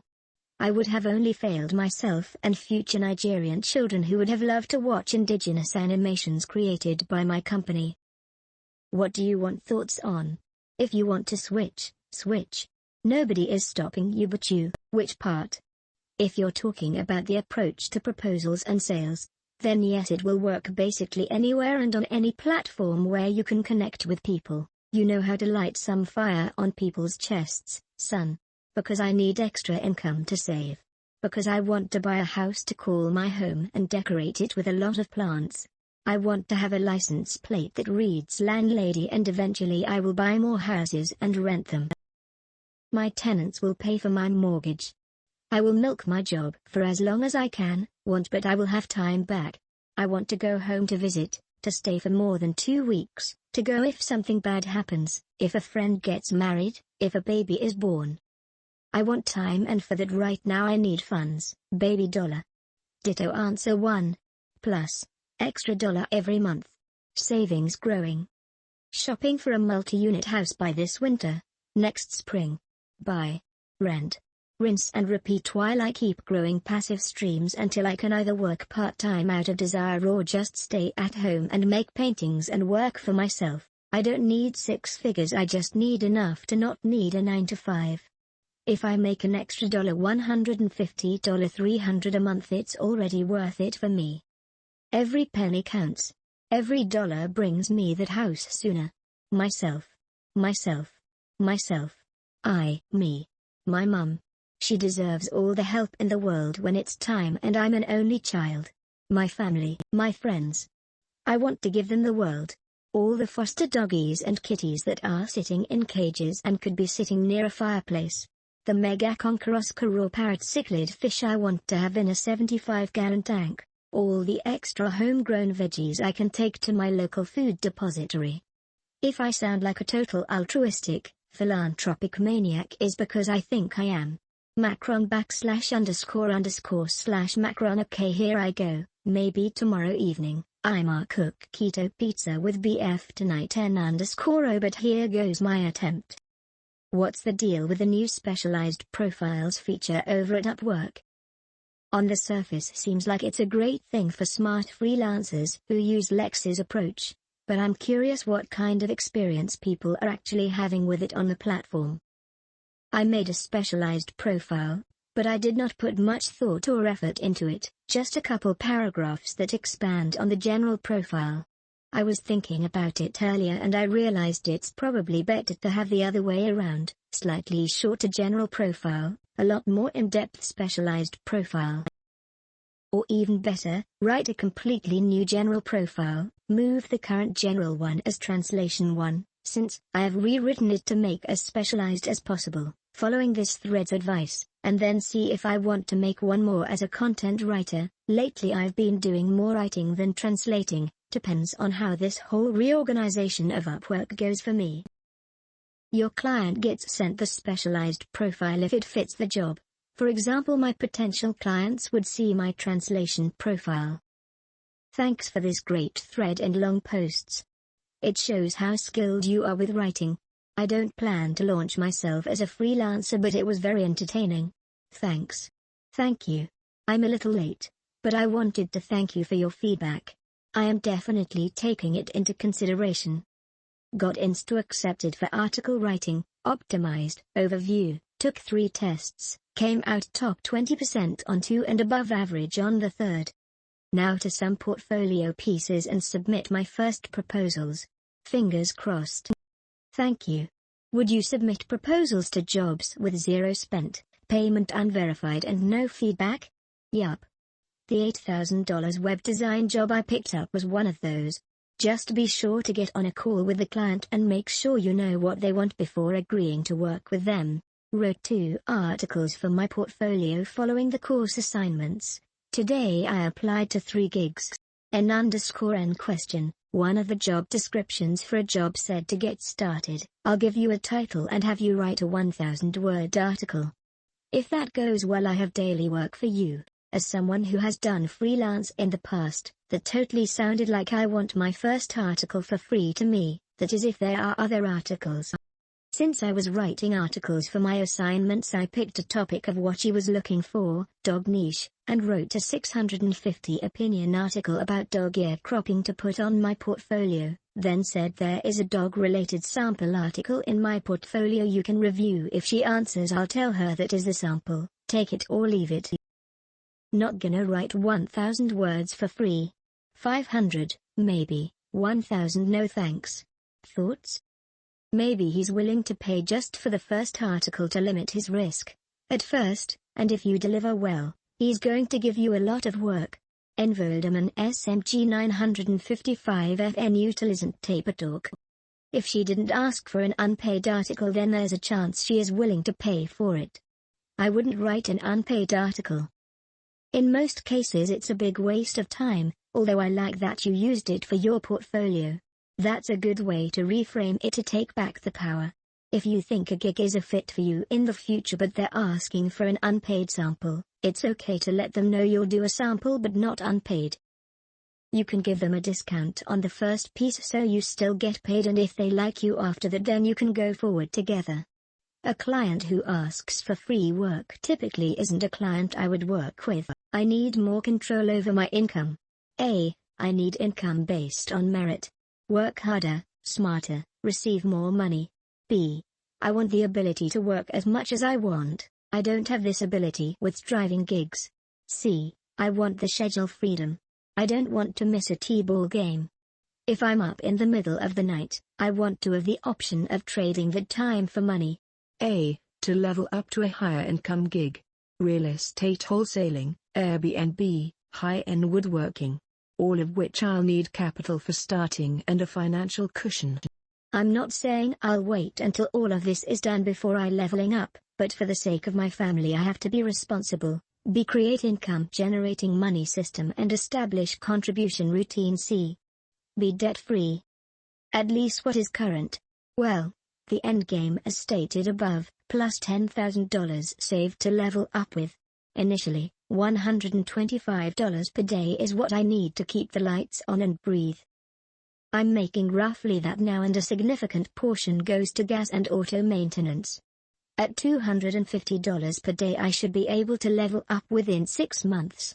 A. My kids, their childhood, development, positive, engaged role models, me and wife. B. My wife. Her spirit is suffocating. C. Me. My talents and aspirations. My thirst for knowledge and experience will never be quenched. I have had Upwork for over a year, and basically have been half-assing it since losing my last big client, not using any specific sales tactics, let alone the scripts here. A few days ago, I went through and applied to something that looks interesting using the proposal script, and got this message this morning. I thought I was out of the game with her, because the job I applied for was showing had already. But obviously something worked, thanks Lex. I haven't been very lucky so far. Out of 4 or 5 replies, 2 were scams. The other ones were invitations to apply to jobs that paid $1 per 500 words. Yes, you read well. $1 per 500 words. I'm willing to start cheap, but writing 1,000 words for $2 minus fees seemed like a waste of time. Was I wrong? Now I've received this invitation. His profile seems legit, but giving him my address? If he's registered in Santa Clara and is currently in Mexico, he knows no one that can receive the postcard from him. I know Google sends postcards, but this smells like the review a product for me, buy a gift card and send me a pic of the code lol. I wonder what I'm doing wrong. I've been sending proposals like you said. I have 2 portfolio pieces. Maybe add some more? I'm submitting no more than 3 proposals every other day so I don't get banned or anything. This is a sample proposal BTW. Is this a typo on the forum only, or is this typo also in your proposal? Dang, no. Now you made me doubt, is that really wrong? How can it be up to Aura article? In either situation grammar requires an n, no? They both start with a vowel sound o_o edit. I see what you were saying. I think I misread it. I wonder if the client might have misread it as well. Beyond that, the rest of the proposal looks good. I see what you were saying. I think I misread it. I wonder if the client might have misread it as well. Beyond that, the rest of the proposal looks good. With you focused proposals, you want to start off by addressing them first. It's a small change, but it might make a difference. You can drop the I and just say, saw you were looking for. Thank you for your post. Pump me up to go at Upwork one more time. I had one account suspended last year and I haven't touched this website.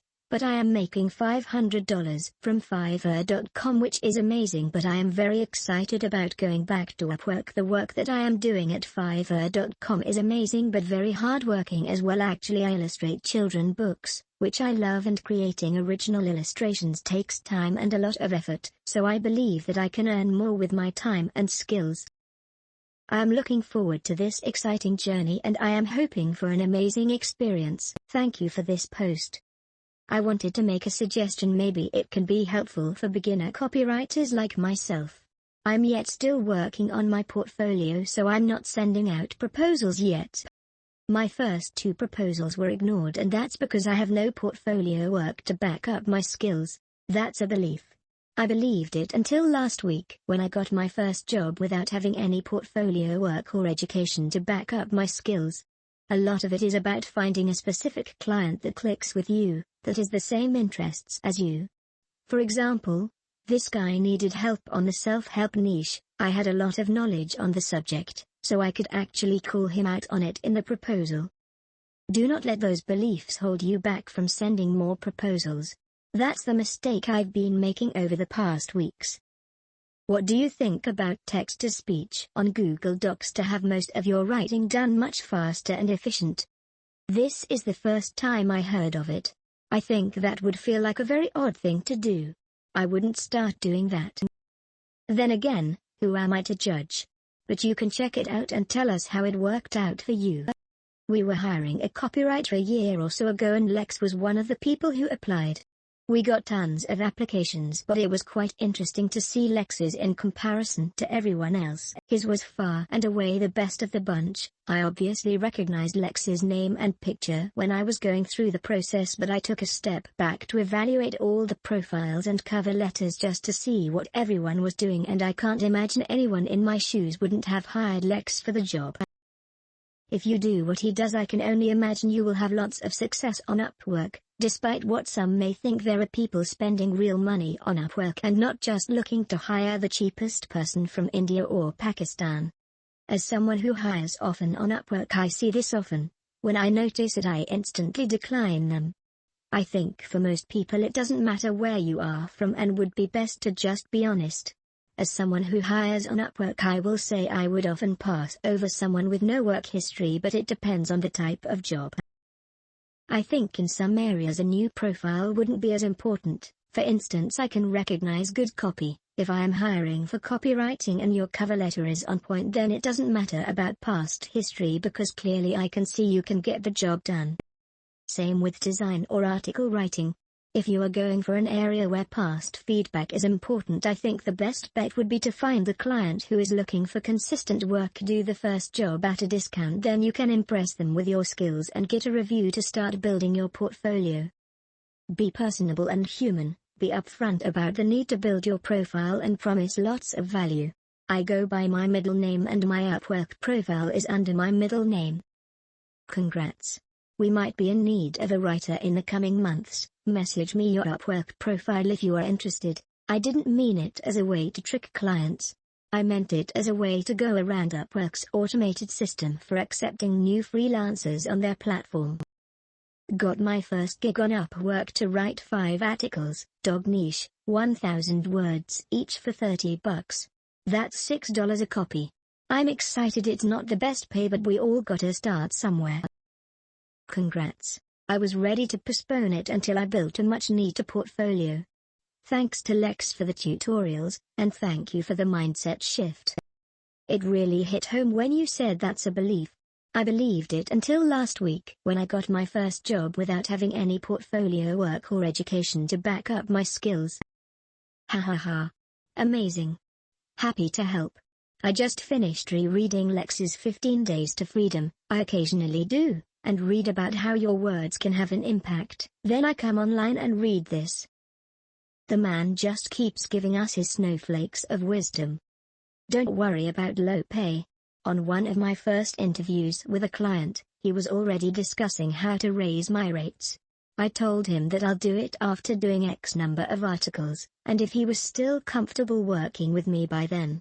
I'm currently doing an Upwork article project as well, and during my research, I am shocked to see the articles on the internet using the same tired, overused statistics and cliché phrases that mean as much as a rusty nail in a dumpster.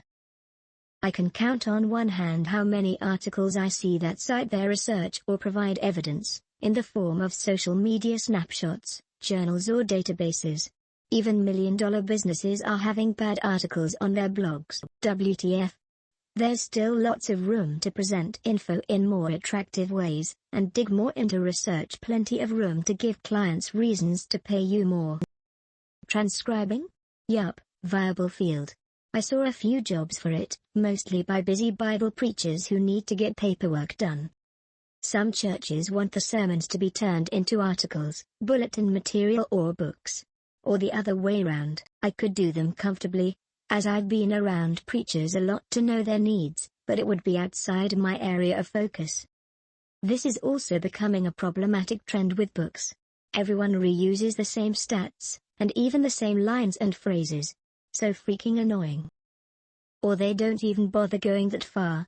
Instead, they just reference other books where the stats or info can be found. What really pisses me off is that these are night bestsellers. WTF? How can you be a bestseller when you can't even come up with something new or at least spin the old shit in a new way so it looks a little more shiny? Anyway, even small gigs can turn into big gigs. I like to imagine that if I'm making a client money, then they will want to give me incentive to help them continue making money. That isn't always the case, but it is sometimes. Clients don't pay low rates for no reason.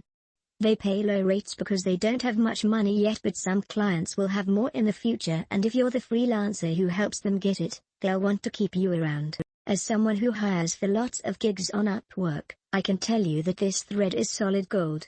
Often the person I hire bids way over my initial estimate. Sometimes I hire for jobs and I don't know what I'm doing. Last year I started my first comic book. Initially, I thought it was a single job, but then I realized that the writer and artist were two very different skill sets. When posting my budget, I had no idea what was appropriate as it was a new market for me. The guy I hired bid about 30% over my estimate, and I'm his first job. He was able to close the deal with his proposal. A strong portfolio and proposal can overcome being new to Upwork quite easily. I am shocked at how many applicants I see with no portfolio or a link to an external website. This is lazy and a big turn-off. The only thing worse than a link to Dribbble is a link to an Instagram profile that is a mix of your work and selfies. I can understand driving someone to your personal website strategically, but a clean portfolio makes it much easier for someone making a hiring decision. I've also seen website developers post a big list of links to all their past projects, including dead websites. I'm really excited to see where this thread goes. 2. Describe your endgame in specific detail. 3. How much money do you need to earn to make this worth it? 4. Who are you failing if you give up or don't succeed? Edit, made a profile and submitted it. Anxiously waiting a response. Hi Lex.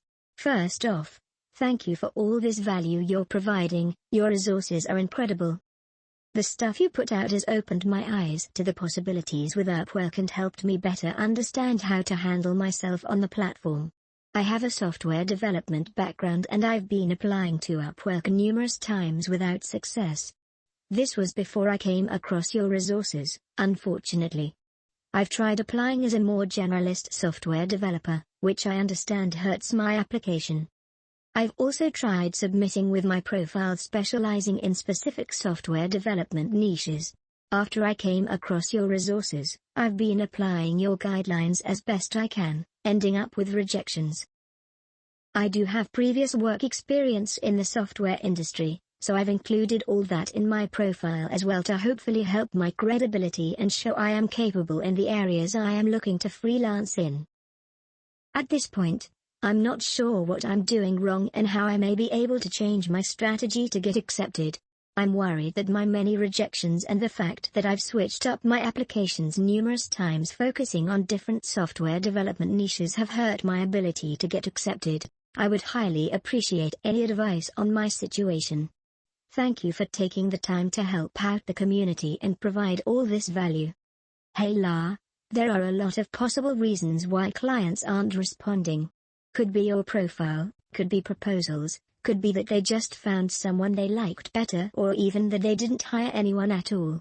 If you want, you can copy the text from one of your recent proposals and the corresponding job post, minus any client details, and I'll see if anything jumps out. In regards to specialized versus generalized profiles, specialized profiles are almost always a better idea than generalized. The one exception I'd make is for industry generalized proposals. For instance, if I'm applying to a product description copywriting job, then it would be okay for me to have a generalized copywriter or even direct response copywriter title. Even just creative writer can work as long as my proposal is good. Thank you so much for the quick response. I think I used bad wording my post. I apologize. I should have said that I haven't been able to get on Upwork, so I am unable to even apply for potential gigs with clients. It's been a consistent stream of emails. Ah, I see. I misunderstood. The only thing to do when you can't get approved is to keep trying and testing different things. In my experience, the best way to get approved is to try different skills and build your profile around the skill each time.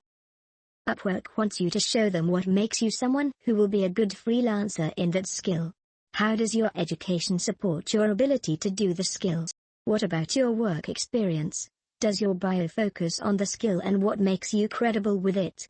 Do your tags support that skill and only that skill? Those are the main things I've focused on when getting people approved in the past. It's hit or miss though. Some people have taken 40 tries before they got approved. There's no guarantees. It might be worth looking through the Upwork Skills Index to find an in-demand skill and building your profile around that. Mostly, it comes down to trial and error, but if they haven't permanently suspended you, then just keep trying. Truly grateful for your help, Lex. Your insight is very appreciated. Thank you. I will continue building out profiles and really focusing on showing Upwork I am capable of delivering the skills and services I say I offer. Didn't get accepted unfortunately. Profiled myself as scientific medical writer, since I have an upcoming MD degree, and have written a couple of scientific texts, dissertations and papers. Will try again in a couple of days. Should I profile myself as something else? Or keep the title the same and adjust the bio? Thanks for your work. Did Upwork have tags for that skill? What did they list as their reason for rejection?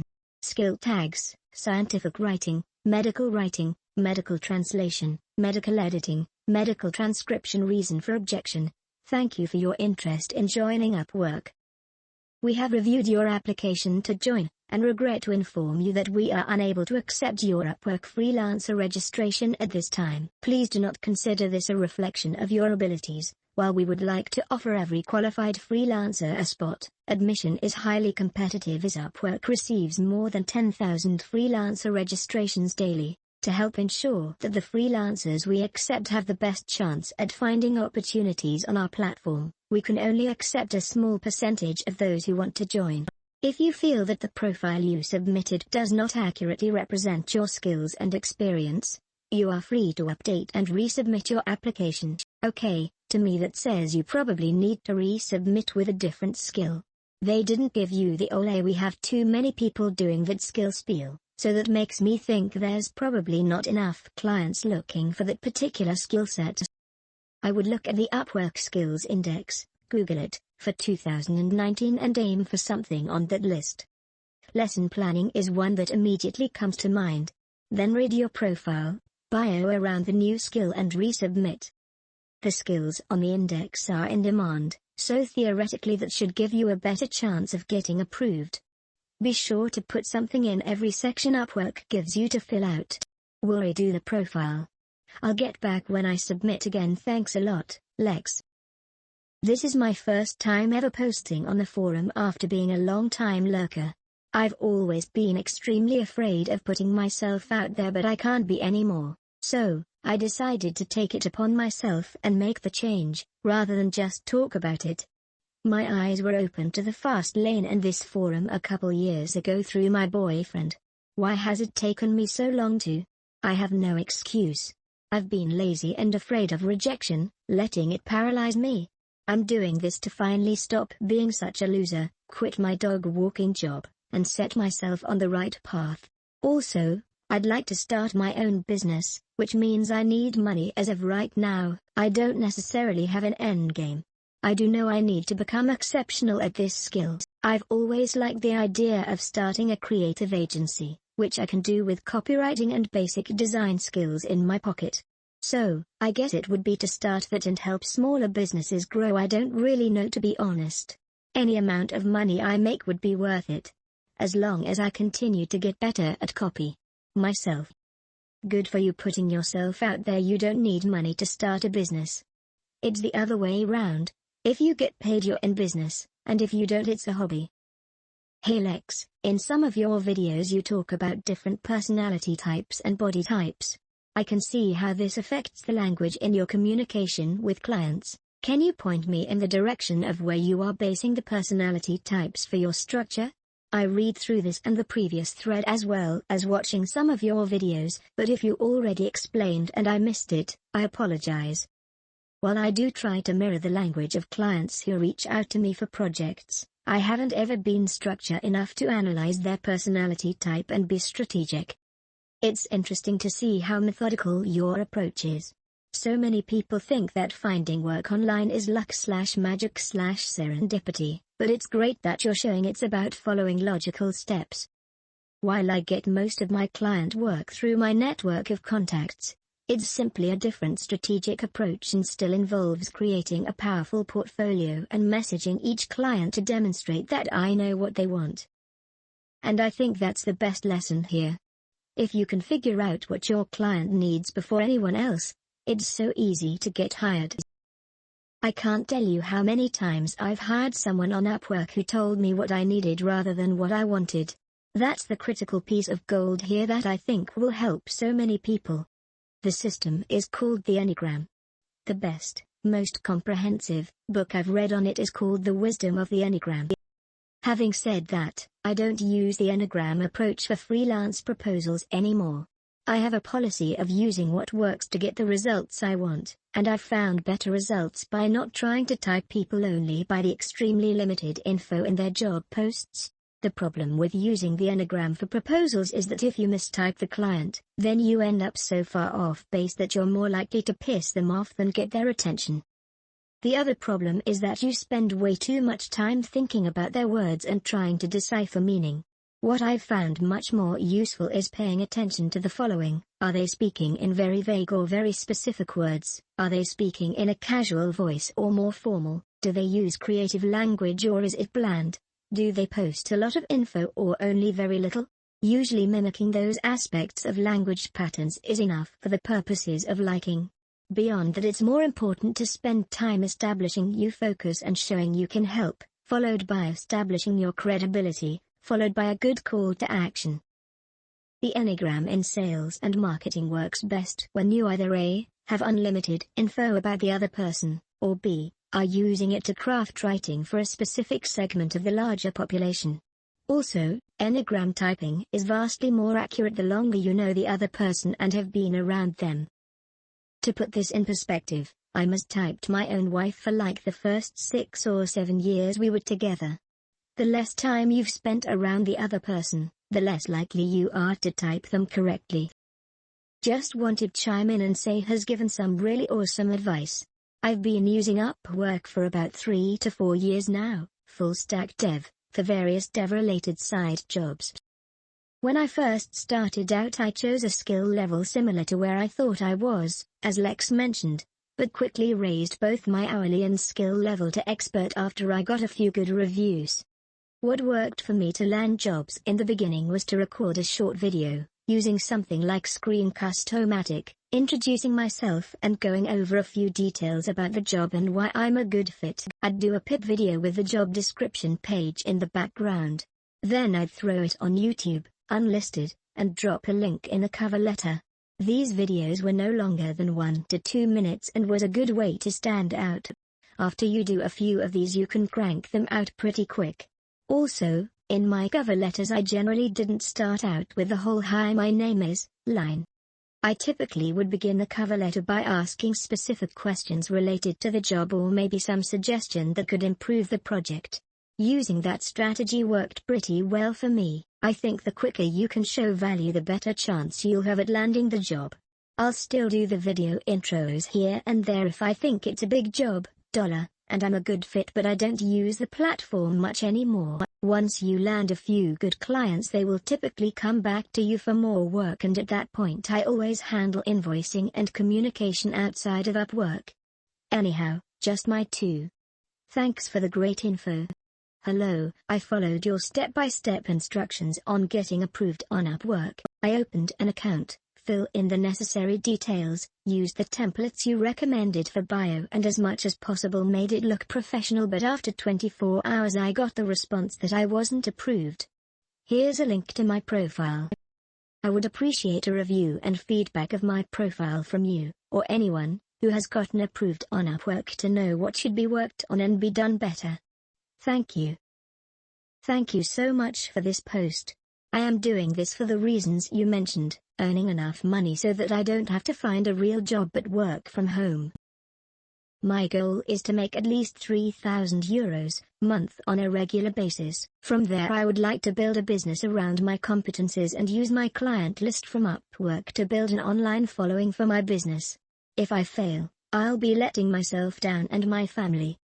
Hi Lex, I got approved on Upwork some days ago as an English-Italian translator. I tried to take some jobs, but there are so many people that already do translations. In your opinion, should I learn some new skills even I start from zero? For example, I noticed that there is a huge demand of web development, web designer, but to become a freelancer in these areas I should spend at least 2/3 months. Thanks anyway for the post, it's really precious.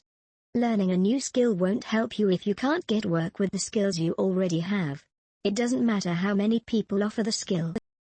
Only the person who knows how to sell him, herself and prove their value to the client will earn the gig.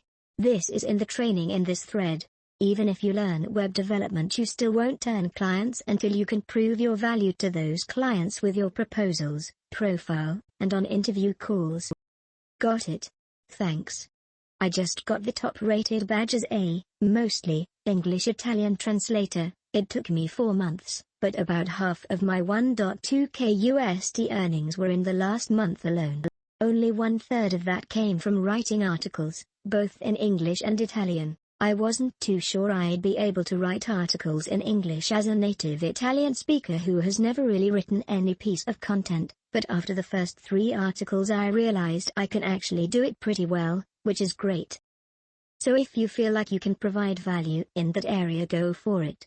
My early days were also rough, but there is definitely enough work for many more people. It feels hard sometimes, and you will have to push through those jobs that pay 1 cent per word. Some people want to pay even less than that. Mention you are going to work for 1 cent, 2 cents per source word, and follow everything else Lex has posted about proposals, and you will find someone willing to give you the job. What's good about those low-paying jobs is that clients are usually perfectly happy to leave you a good review if you complete them correctly. I myself haven't mastered the art of sending great proposals. I feel like I'm missing a key factor about them, but I'm getting better day by day at writing them, which is amazing. I can also feel how much better I am at talking to people in real life now that I have people valuing my skills online. If you have any specific question, just post in here or shoot me a PM and I'll try my best to help you. Hi Lex, thank you for your article on how to construct an attractive bio. So many things I was doing wrong here. Thanks for your modal, it really gives a good idea of how to make attractive bios. My problem is my proposals never get accepted. I am new to Upwork, and new to freelancing, so no experience in this domain. I am in academia, and before that I had some industry experience for 3 years. I am an applied math researcher by training and have also programming experience. Out of 4 I submitted, I know it is not a big number, only 1 got back saying they may contact me in the future. My question is, how do you approach building your profile if you don't have any freelancing experience? How can I get a client to trust me to finish their task? Is there something I can add to my profile to get people to pay attention? If you submitted 4 proposals and got 1 response, then you have a 1 out of 4 response rate. That's hardly the same as never getting accepted. In fact, it's pretty good. As for building your portfolio, I wrote an entire lesson on what to do on page 3 of this thread. I also posted a video showing what to do. Go back and reread that. Plenty of info listed there. Henry Lex, all done. I created my profile and now I'm waiting.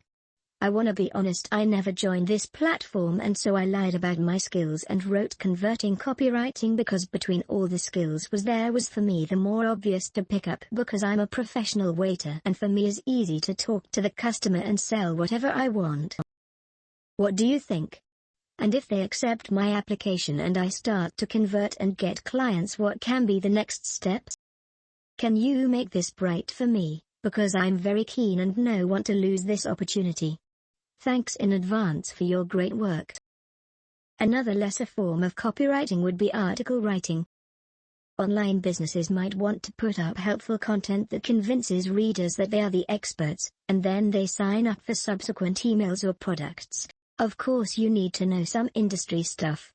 For example, know some stuff about reptiles if you are writing an article on reptiles, but it's somewhat like conversion copywriting in the sense that you have to write to sell the concepts, break down objections, have a call to action for the reader to sign up and of course, put in keywords or search words that draw in the readers in the first place. From my present Upwork gigs, I feel this is more lenient than your regular email copywriting gigs, especially when I've been on a freelancer team in full hustle sessions to find winning angles. See what you can write about, in a more attractive manner, actually research the topics and not use the same tired phrases or statistics to support your facts, and you can make great articles. Today I found an interesting job and I replay like this, what do you think? Hey guys, if you're looking for an outstanding and dynamic copywriter, here I am. My name is Carmen and I'm from Italy. I had already experience in this industry and because of my previous experience in the Italian restaurants around the world I know how to find information about products and selling to the customer. Great things from Vienna, sincerely Carmen. I think you're trolling us. No mate, 100% not, but if I write that I have zero experience, who gonna give me a job? Mate, I have 0 times to trolling you and I just want to learn as quick as I can, so if I push my limit I'm then obligated to take several actions. That's why I lied on my presentation. And if you think that I'm trolling you, tell me the reason why, that at least I can perform better and get more opportunity to get a job for Upwork. If you're not trolling, then it means you didn't read and apply the training in this thread. Based on the proposal you wrote above, there is no possible way you read and applied what I taught here. You cannot be an English copywriter if you can't write good English, unless you pay someone to edit your writing or learn to use tools like Grammarly to help you clean it up. You will never get hired if you can't. Lying will not help you help the client.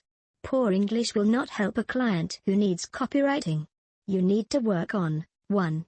A better mindset, read the and 2. Learning how to help people 3. Using skills that you are good at, find a skill you can do well at. Something you can really help people with. Apply to jobs for that skill. Reread this entire thread. Yeah, sorry about the redundant question, I actually hadn't got there when I replied. Lots of useful info there and I'm modifying my profile accordingly right now. What you've written is so valuable. Thank you. Quick question. The client's proposal is set on hourly and I suggested my fixed price. They agreed to it and asked, how do we move forward? Where do I go from here? Do I have them write up another proposal with fixed prices? Do I have to have them accept me as a client? Totally lost lol. Thank you.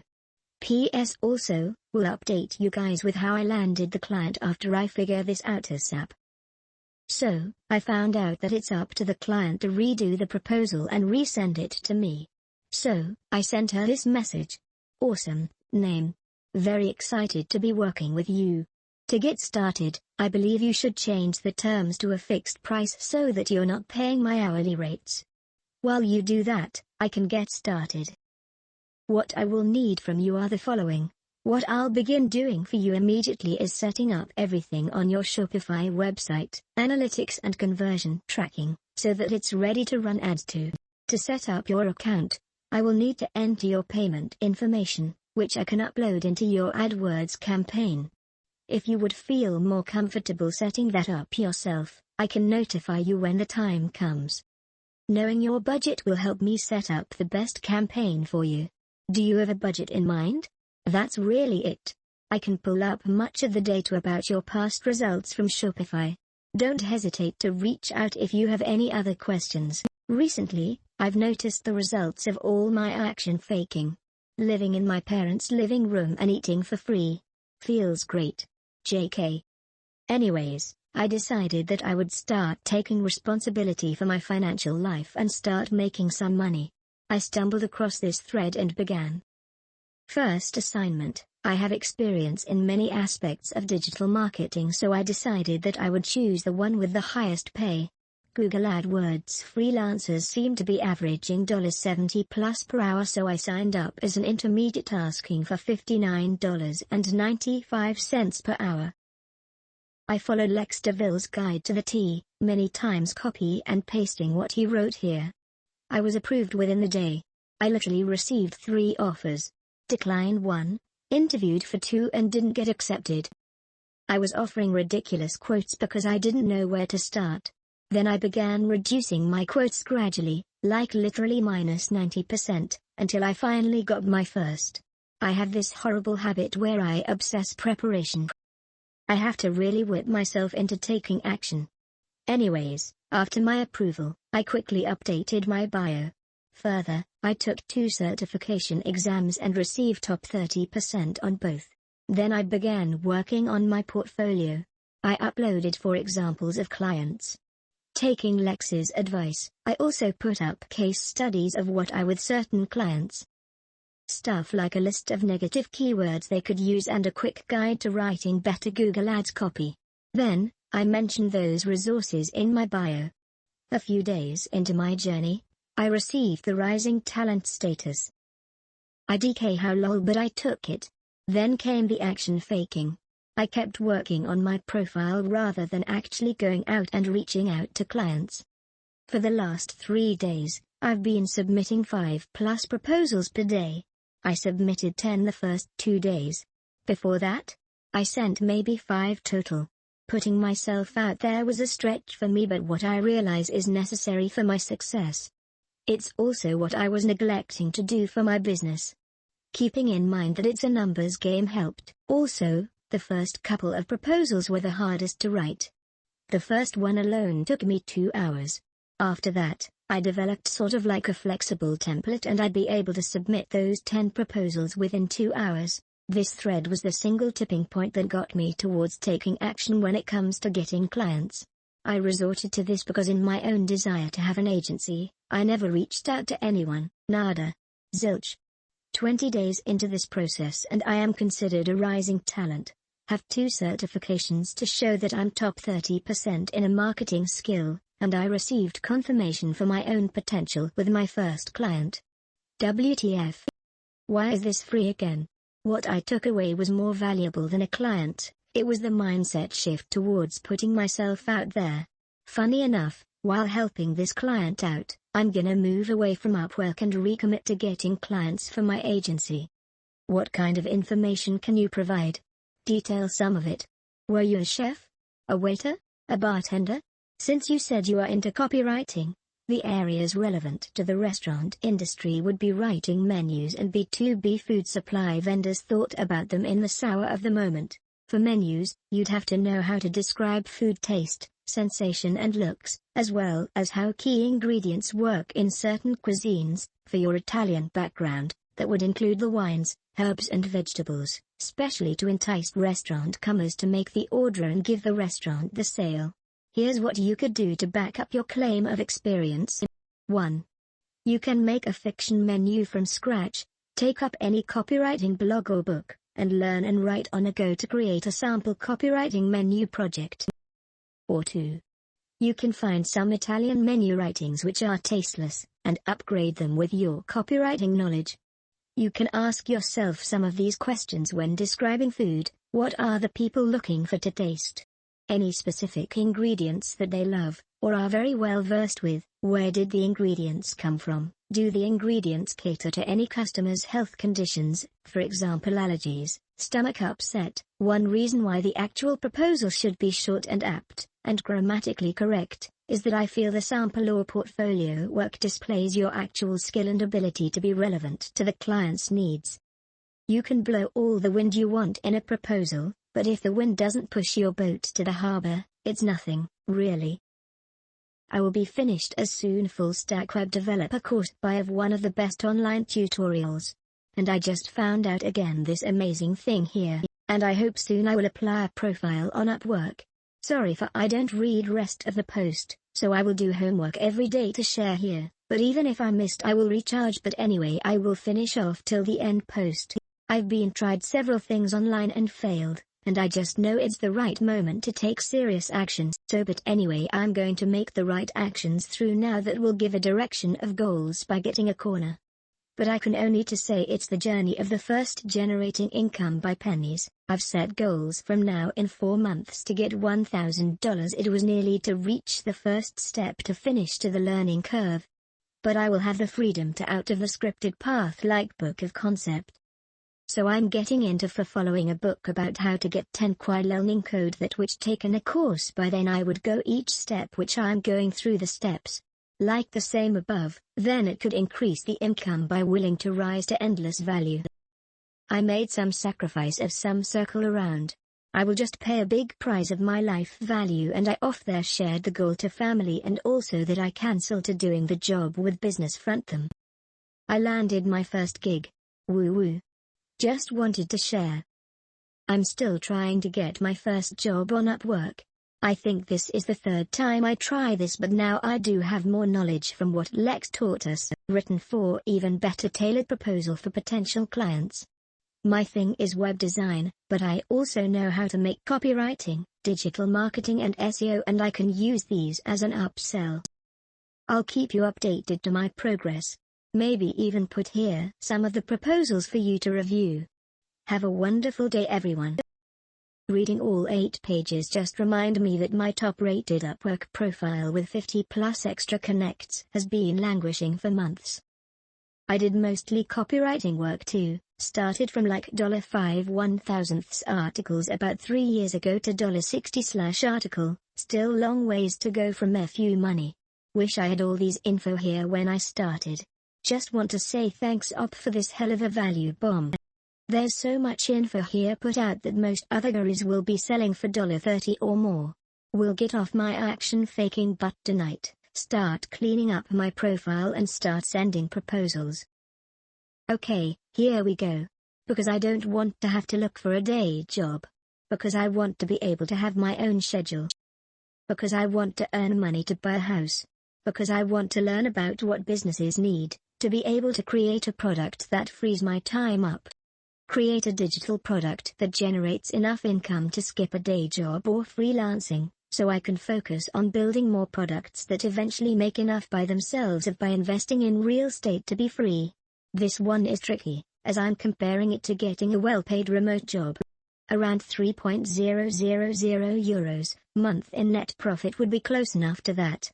Realistically, I need far less to live in Spain, but the opportunity cost is there and has to be considered. Myself and my family. Great. I followed the guide. Nice photo, single skill, full stack Node.js, React developer, me focused. I checked grammar and spelling. I wonder whether the title was a bit too long? Or maybe I messed up with the profile description, as it was a bit longer than your example. Everything was still related to the main skill, but maybe I should have kept it shorter. I'm not sure. They just send the same template email and there is no way to figure out. I'll try again next week. Spent 2 nights cleaning up my profile page following's advice, converted 12 of my past client work into PDF and uploaded them onto my portfolio with cover images done in Canva. Only sent 5 proposals so far. Most of my time was spent cherry-picking on potential winners rather than writing the cover letter. Almost 80% of the listings were asking for really low rates, like $10, $15 for a 1,000-word article. It's insane to think how little money people from other countries can work for. I don't really have a guideline for choosing who to pitch, other than the asking rate and the number of applicants. Anything above 10 is a no-go for me. Since it's the weekend, I won't be expecting any response at least till Monday. In the meantime, I'll keep on sending 4 to 5 targeted proposals every day until my connects are used up. I received the same email today as well.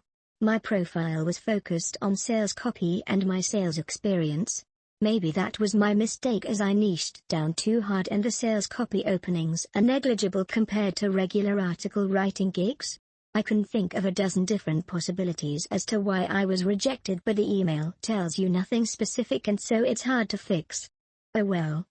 I will study the copywriting market and switch things around on my profile to make me look more hireable, then reapply in a couple of days. I would have reapplied right away, to be honest, but let's not appear spammy like Lex warned. Good luck to you all. After sending 22 proposals, I've received 2 responses and 0 contracts so far. Either I'm doing something really wrong in my approach, or clients are really stingy on their rates for writers. Feels a little demoralizing, as it wasn't this tough to land jobs a year ago. Anyways, I've signed up for Plus to get another 70 more connects to give it a few more shots. It's not some victimized generalization about clients that's stopping you from getting responses. It's your approach guaranteed. If you want the rates you want, then you need to get clients on a live call. But to do that you must get responses. And the only way to get a response is to figure out what's stopping clients from responding. Your rates might be why they don't respond, but it has nothing to do with clients being stingy. It has everything to do with clients not believing your value is worth whatever rates you're applying with. It's a perceived value problem. In order to get responses, you need to figure out what is causing your value to be perceived low relative to your rates. Once you solve that problem, you will get responses. Then you can move to a call, prove your value further, and ask for the rates you want. Second, try to get my profile accepted as a copywriter, and I am now greeted with this: we've reviewed your profile and currently our marketplace doesn't have opportunities for your area of expertise. At least now I know what's wrong and I have a general idea of how to fix it. I imagine that Upwork views me as a complete newbie among the sea of third world copywriters. I will try to add a lot more portfolio pieces and see if there are any tests I can fill that are somehow relevant to the field. Might even try to pick a crappy gig at one of the other sites, like Fiverr, just to get an extra something to put in the work experience tab. I imagine that a link to someone else's website for an article I wrote might add value to my profile. My resubmission has been rejected too. I tried this time with a different skill, Android development, as I actually have some portfolio pieces and made my profile get 100% complete, apparently. I wonder whether I should have tried to set expert level instead of intermediate, but there's no way to know the reason of the rejection. Wow, this is a great thread as always. Thanks for doing this, Lex. I've had an Upwork account for a long time, recently logged in and saw it was inactive or something and got it active again, did some verification and stuff like that, sent out some proposals kinda aimlessly, pretty sure that I was doing many things incorrectly, so this thread came at a great time. Interestingly, I actually managed to close $800 one time, $300 recurring clients, so I think it's a pretty good start. My plan is to find clients on Upwork and then build relationship and move them offline for recurring and repeat work.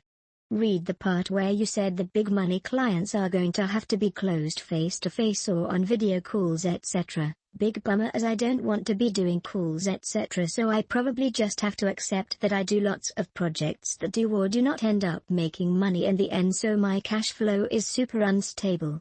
Now that I'm at a phase where I'm older and need more stability, I think freelancing, an agency would be able to provide that, so here I am, a profitable, fledgling agency, freelance business that hopefully doesn't take up too much of my time so I can keep doing what I do best and like most, starting up new projects and building systems. $10,000 per month for a start. Hopefully get to $10K/month recurring within a couple months. Myself, all of my past success, while bringing in pretty decent dollar, has been short-lived.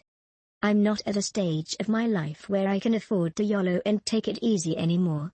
I need to up my game and actually put in the focus and make this business a success fast, if I want to carry on starting up new projects, which is what truly makes me super excited. What are you doing for your client? Great thread as always, thanks Lex. Let's go to the work. I am doing this because right now I don't have a stable cash flow and I need money for other projects, Shopify store, FB ads, influencers. Of course I want to travel and have income so my parents don't need to pay everything for me, later I can move out and rent. This one is not clear for me, which I know isn't good because you need to have a clear vision to get there. But alternatives are, real estate investing, launching a product fitness related, selling, buying cars. I really need to think about it. This one hits me. I am surprised that I have never thought about this question and it's so important, but in general I always wanted freedom of buying stuff and shop without thinking about price or just go and travel and not working in the job. For the beginning I would be satisfied with 2-3K/month. Bigger goal is 10K/month. That money would be a big amount for me, but for sure not end goal, end game. Only myself, I don't care what other people think about my losses. Facebook advertising for an e-commerce store. I received an invite for the job despite the project owner saying my hourly rates are actually the highest. Ended up doing a fixed plus percentage rate for the client. Being in the same country probably helped a little as well, though he wasn't specifically looking for someone in the same country. I'm just wondering, how do you usually go about pitching for ads management through Upwork? I mean, I see a ton of Facebook ad gurus on Upwork throwing their fantastic rows, numbers and charts around. Do clients on Upwork actually buy that? Also, by percentage rate, you mean percentage on ad spend, not percentage rate on performance, right? This is an update since my last post on a week after I sent out my 20+ proposals. I have received 5 responses as of today. Out of the 5 responses, 3 clients have already offered me a contract, all with the possibility for long-term work. Ironically, there were a couple of clients who moved on to a phone call, but they were hesitant to close the deal. Those contracts I won were purely through Upwork's text chat. While the fees are only about $50 per submission, that's $150 per week depending on the workload. Not FU money, but it helps to keep me busy and it brings enough money for me to live with. Overall, I would say Mr's method has been an influence on my Upwork success rate. Although I'm not sure how much my revamped profile has helped, almost every client did mention that they enjoyed my proposal. Apart from fulfilling my duties with my existing Upwork clients, I am considering moving away from writing gigs and moving to PPC services instead. Since I'm already doing PPC for a handful of local clients, it's only natural for me to start tapping into the ocean of potential clients on Upwork. That means I'm going to be overhauling my profile once again to target PPC clients, and start my way from the bottom, perhaps by offering white label services to agencies so I can quickly build up a PPC relevant job history. I'm also thinking of recording any of my future voice call sessions with my client, so I can review them and see how I could have improved my closing methods. If anyone has a recommended software that is affordable, and can work with Zoom, I would love to hear about it. Thanks for reading, guys, and thanks again Lex for this amazing guide. As I've promised here to do my homework, I'm going to explain. So the email sent from Upwork is unable to accept at this time because we can only accept a small percentage of who want to join. The cause is, if I have no past experience, I would create a personal portfolio website for myself and create an experience. Upwork's reference as message to me, I'll go for several days then apply back. Hey fastlaners. I've just started my day 0 in Upwork and I will put the Lex's teaching into practice. Trying this doesn't cost anything, and even if I fail, I will learn a lot of things about this freelance platform. Now it's time to respond to the 4 questions. 1. I've lived abroad for over 4 years and I can rely just on myself in case of an emergency. So my main goal for getting more freelance jobs in the short term is to complete my emergency fund. At the time I have got 3 months of my minimum living and my intention is to reach 6 months. After this, I will get more peaceful night's sleep and go to the next step.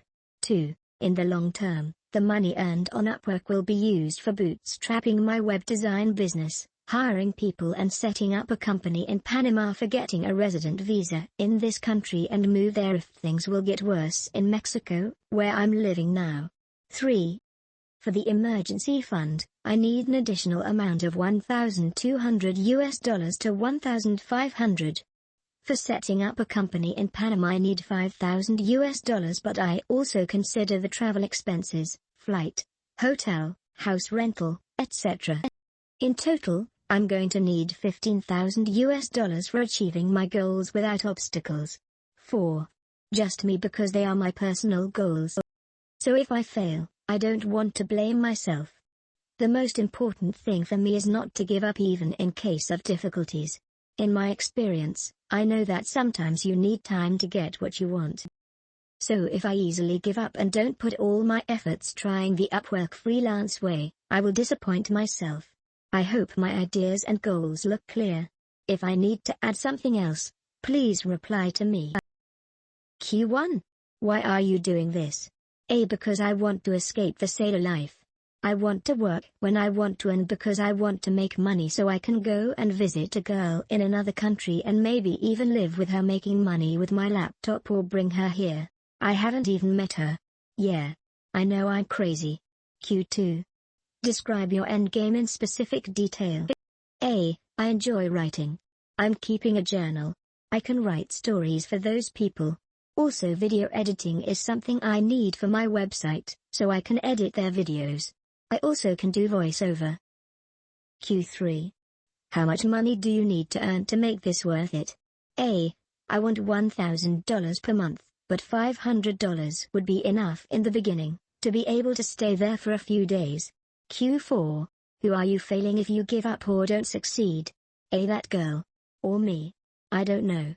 But I will miss the chance to be with her and I will hate myself. Hi Lex.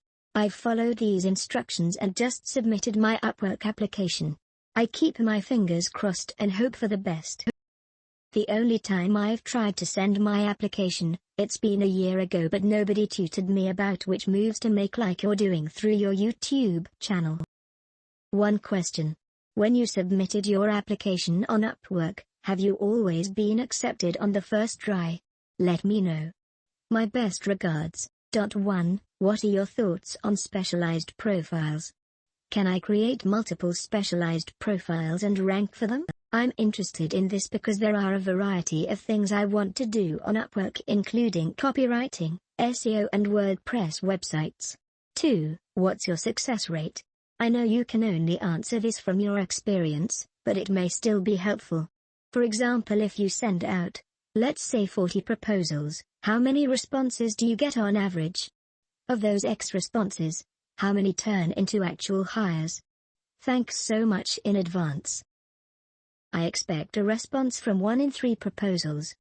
I would never send 40 proposals.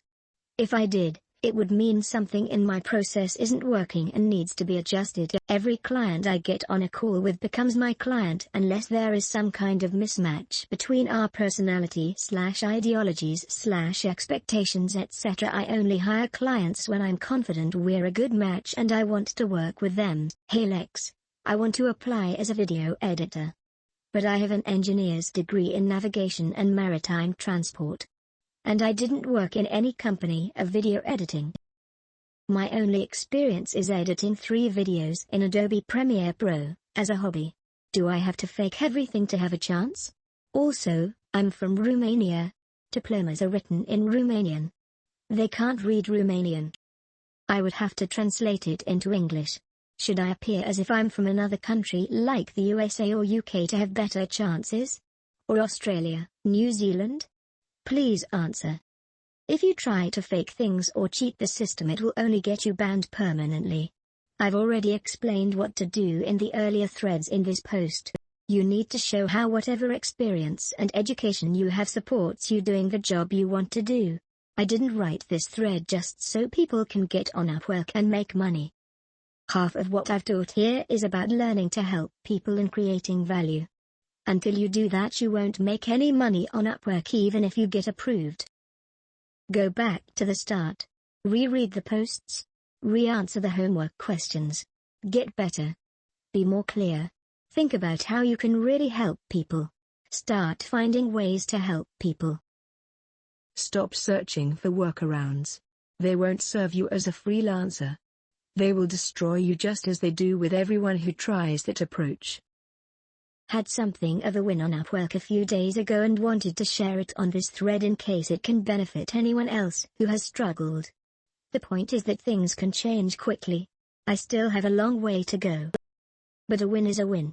Massive thanks to Lex for this and his other threads. A week ago today, Saturday, I applied to an Upwork email writing job. Guy needed a single email, priced at $200. Added a EU-focused proposal, said I was building my portfolio and would do it for $25. Monday morning Guy gets back to me. Still want to do this? Me, sure. Guy, okay. Do it for free. If I like it, you can do more for me. Me, nah, man. I think you're probably a scammer. Guy, okay. Do it for $15. Me, sigh, okay. 2 days later, Guy, hey, that was pretty good. I need 2 more emails. Me, no problem. $100. Guy, no. $70. Me, sigh, fine. 2 days later, Guy, hey, I need help with this email series. Me, no problem. $1,200. Guy, $600. Me, $1,000 is best I can do. Guy, sigh, fine. Unfortunately, my Upwork application was rejected yesterday afternoon. I submitted Friday night. I will surely investigate what went wrong when filling out my personal information, work experience, education, and skills, and why Upwork didn't accept me. I will try to understand better how they choose freelancers on their platform. I will search for more information on this forum topic and online. My suspicion is that I haven't picked the right skills when checking the job posts about my niche, web design and WordPress, in Upwork feed. I will take my time to resubmit during the next days and write again. Any change will be recorded so I can understand what it works or not in the case I will be accepted. I will keep you updated. Regards. Speaking of the system, I'm not sure why is the Upwork platform having some glitches presently. I've got one client whose payment got delayed, even when she did the milestone settings and all, plus another client couldn't download files I sent him, even though there was nothing wrong with them. For the latter, I had to move business to a Google Drive so he could get my work. When I sent a notice to Upwork support, I spotted a pop-up window on the support page that said a few freelancers were having delays in their connects replenishments. Weird, thought they had most of the bugs sorted out already? I'm just gonna be cautious about stuff, and inform my current clients to be ready to go other channels, in case Upwork doesn't come in to fix things soon enough. And have the paid connects scheme kicked in already? Haven't got a note from Upwork on that. Alright, I'm committing. Thanks man. I want freedom over my life. I'm 19 and I grew up in a family that is stuck in the scripted perspective. I don't want to live that life. I want control and power over my circumstances. I want time to be on my side. I want to have fun and enjoy myself. I want to bring positive change to people and to humanity. I want to grow to my full potential and I know how difficult that is going to be. Entrepreneurship is the way to do that, and I need to start somewhere. I haven't done shit so far. I've just been reading books since I was 16 when I discovered this forum and it's time for action. Since you're such a big member of this forum, I will give this a shot. My endgame in life? Sure, I'll give it a shot. I want to be remembered as one of the greatest people of all time. I want a real legacy behind my name, one where I helped many people. But I also want to feel as though I lived life to my full capacity. It's also important to understand that this is just an ideal I'm aiming for, and it's okay to aim for an ideal. However, I don't want to allow this ideal to stress me out in the process. I'm going to live in the present and give it my best shot. Furthermore, I want a life where I'm surrounded by great individuals who want the best for me, and who I want the best for. I'm also chasing truth. I want to understand the world as best as I can. Health is another big thing for me. Nothing is possible without health. I also want control on my side. Money is somewhat important. I work a part-time job, soon to be full-time. If I can good money doing this, I can spend more time with fastlane ventures. I want experience as well. I don't know much about freelancing. I've heard it's kind of like the bridge between having a job and being a true fastlane entrepreneur. I think it's important that I start with something. Why not this? Myself. Hey, I'm sorry. Just watched the first couple of videos and seems like I got the wrong idea about what this thread was going to be. Unfortunately, I don't think I can freelance at Upwork because I don't have any freelancing skills. I thought this video series was going to be teaching some of those skills so that I could use them when freelancing. Anyways, my bad. Hi there. I've just resubmitted my profile application and I will wait for Upwork response. 12 to 24 hours. If I will be successful, I will be glad to share the changes I've made to my profile between the first and second round. I just added a specialized profile for content writing, mostly thanks to my last job on Upwork. Now I need to rewrite my general profile a bit, and give a small touch-up to my translation one, as there are some parts I'm not fully satisfied with. Speaking of which, I'm unsure what to put as a title in my general profile. Any idea? I do both translation and content writing, but the resulting title would be too long, unless I use something along the lines of Italian translator and content writer. Unfortunately, there's nothing to do. Upwork rejected my application again, and at the moment I can't see any advantage after spending so much time on my profile. On the second trial, I changed my profile picture, my title, overview, including keywords related to skills, and tweaked some skills I've been looking to current job offers in order to match them. Finally, I also included 4 portfolio pieces which are case studies of my previous work and took some skill tests related to my field. I will take a break with Upwork and reflect on this. Maybe I could try to submit my application to other freelance platforms. The only thing I have in mind now is to learn a demanded skill. Every 3 months Upwork releases a list of them, and add it on my profile. I will keep you updated. Cheers. Seems that Upwork has begun charging for connects. 16 per pop. But repeat clients don't need any connects, so it's good that repeat business isn't penalized. Also, I got this email from Upwork. Good point from Upwork that skill field developed too quickly for skills tests to update quickly. Some of the skills tests were embarrassingly no better than middle school comprehension tests lol. Wonder what benchmark or filters that Upwork will use now to have freelancers stand out, to replace skills tests. Maybe more power to portfolios, as typically should be? Are you getting billed for proposals? If so, where does it show up? I've sent a couple proposals this week to see how it all works and didn't notice any additional billings on my reports. Upwork is empowering profiles more, starting with specialized profiles. There are new questions and options you can add to make it easier for clients to figure out if you're worth their time. I haven't played with those yet because I got rid of my specialized portfolio a while back. Seems you can buy connects when you need them. Upwork doesn't do this automatically. In amounts that you want, it seems we can go finish our stock of connects, and then pay to restock them whenever we want. Extracting from the support website, plus, we still get stock connects to work with. I thought they were adding a charge to all connects. I meant by stock connects that prior to the charges update, we would have some connects still in storage. Never heard of anyone who went around with 0 connects to use lol. Charge is to get new connects, if we need them. Let's say we have 35 connects. And we used up 10, leaving 25. So, we can choose to buy 10, 20 or 40 connects to replenish our store of connects. Maybe I'm misreading this, but does this mean if you learn a certain new skill and you won't get approved and start all over again in learning another new skill? For me, I don't own any particular skills that will sustain my expenses, so I will need to learn new skills.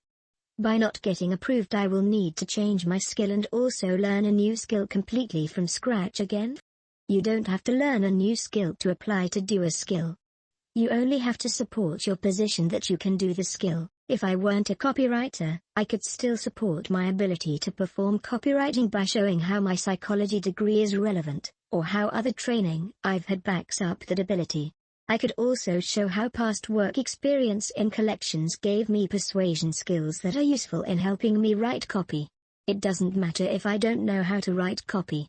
It only matters that Upwork believes I can write copy and make money. Gotcha. Thank you for clarifying. Thanks a lot for this amazing post. Already submitted my application and now I'm waiting for the approval. In the meantime, we'll keep working on the startup. Having done free work for friends, I took the content and copywriting skills I've cultivated over the past 2 months and started hitting up Upwork. Even though it took about 120 connects, I landed a first copywriting gig. Upwork is now asking me to submit a picture ID and get on a video call with their support team before I apply for more contracts, even after I paid them for the joy of having 20 more attempts to send proposals. This sketches me out, and it's caused me to look around for other freelance site options. It's also made me pull back and look around to see what opportunity is in my area. The owner of the local shop is pulling me in to help with his sales letter, and I have a meeting with him on Wednesday. Need to find a way to turn this and helping others locally into gold. Does anyone else have experience transferring off of online platforms to local opportunity? I landed my first job. Thank you so much. I've been following this thread, but I didn't want to post anything until I tried it for myself. I finished updating my profile last night and proceeded to bid on 4 jobs. Landed one and turned it around today. Here are my answers to the day 1 questions. 1. Why are you doing this? To earn extra money for debts and to finance my entrepreneurial pursuits. 2. Describe your endgame in specific detail. My endgame is to build my own video marketing agency. 3. How much money do you need to earn to make this worth it? $1,200 per month would be ideal. $600 would still make it worth it. 4. Who are you failing if you give up or don't succeed? Myself, my daughter and my friends. I already got my ID verified and the call with the Upwork support team done. They were very quick and professional about it. Finished it all within minutes. A single attachment of your ID, and a short chat with an Upwork rep. Don't be afraid of getting cleared up with the Upwork team. It's just some simple house rules. Howdy all, currently at 57 sent proposals, 8 active candidacies, and 4 paying jobs, 2 of which ghosted and didn't actually pay me after sending work. Even though I've put a lot of effort into shining up my profile and adding value, it looks like today as of around 6 p.m. that I have been shadow banned for sending too many proposals without getting feedback. I watched Lex's U-Focused proposal and Udemy vids many times as I sent these, and always aimed to give them more than they asked for. Feeling a bit angry, feeling like I just don't know what the F I can or will do. Any comment or suggestions are appreciated. I'm cooking up ways to either niche down or find local clients right now. They may have gotten me down, but F them if they think I'm anywhere close to being out. I've had a bit more success, but not a ton. I've actually spent the last day redoing my profile. If what you've done isn't working, try something else, right? Here are the key variables: profile, see what others having success are doing, picture, test on photo feeler, samples, proposals. Start pulling the levers and see what you can do. I'm a day ahead of you in terms of making changes, and I'll report back here if I have any breakthroughs. Yup, local clients are good. Do LinkedIn, optimize the profile similarly to Upwork and follow people you like to work with. I found some small success with meetup.com networking, but you have to go for 2 to 3 meetings to be the in-person. Not as quick as Upwork. As for niche down, look at your paying jobs. Are there any specific fields of subtasks within those jobs where you find that you are good at, and somehow Upwork jobs keep springing up for it? That could be a starting point. And yeah, 50 plus proposals may be overkill. The most I've ever sent out in a row was only 10 to 12, and then the job offers and interviews took my time from then on. I understand what you're saying, and it's something I've already been playing around with for the past few weeks. One thing that may have had the biggest impact is that I didn't have any portfolio pieces uploaded for a while because of specific issues I ran into when using the portfolio builder on UW. The issue was so bad that it had to get elevated from support to engineering. Other than that, I'm guessing that my newish, low job count profile probably just couldn't compete with some of the other freelancers that were submitting. Yeah, LinkedIn has been my main method of market research and will be the main form of outreach after I've optimized it. You said you got deep into interviews and offers after 10 to 12 proposals. How long had you been freelancing on Upwork before this? Any factors with your profile that you think contributed to that success? I had freelanced over 6 to 7 months. Maybe over a year? Not too sure. That was beginning from last year. But I don't take the duration at face value. I effed around after getting my first gigs, due to stupid shit like procrastination and university studies killing my time. Now since I've been bitten once, I don't let either bite me again. I think getting the first initial good reviews from clients, as well as filling in the portfolio section helped. Plus, it was around mid-year and intuitively speaking, businesses in general seem to need more help with their stuff. And as for interviews, at that time, I didn't always need to schedule online calls with prospects. The clients just texted me requirements and asked questions over the chat. These last few days though, since my price points are much higher than day one, and I choose to be picky on what I can or cannot do, e.g. I do not write copy for certain markets, the interviews come in. Alright, nabbed a $6 gig and completed it, waiting on feedback and seeing how that boosts me elsewhere. Another note, someone reached out to help me with their site copy, but I could tell just from the introductory text chat that they wouldn't be a good client. Their cause was noble, but the way they chatted was just frenetic, and they spent an hour and a half taking me in circles on what they wanted or didn't want. I told them I wouldn't be the best person to help them and wished them luck on their journey, and they lost it. You see something new every day, I guess. Thank you, Lex.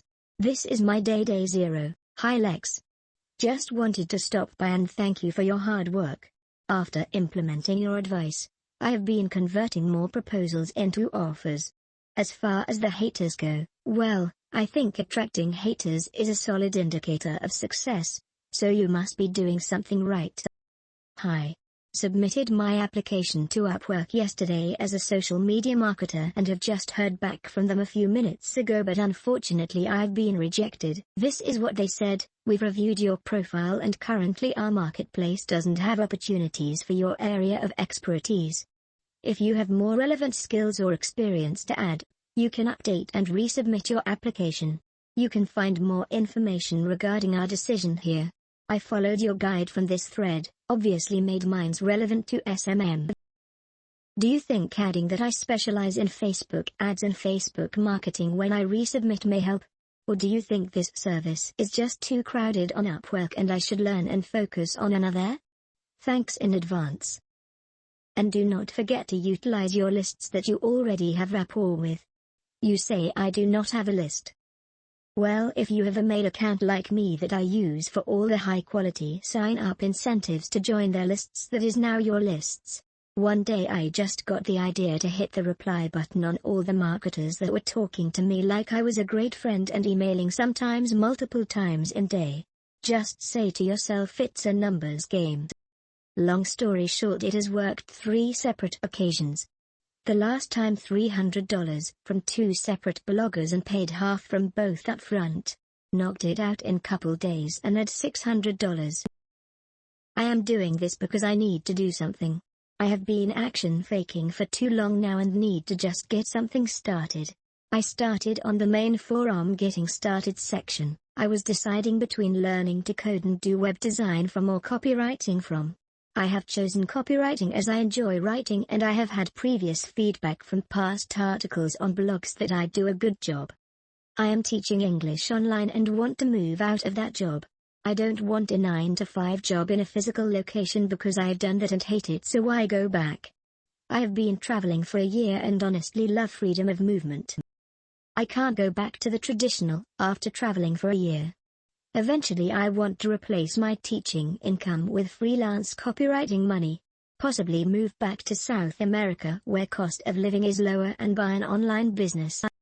Either way, this is a good way to make money to replace what I am currently doing while staying remote from my laptop, with choices to relocate to South America or possibly Southeast Asia.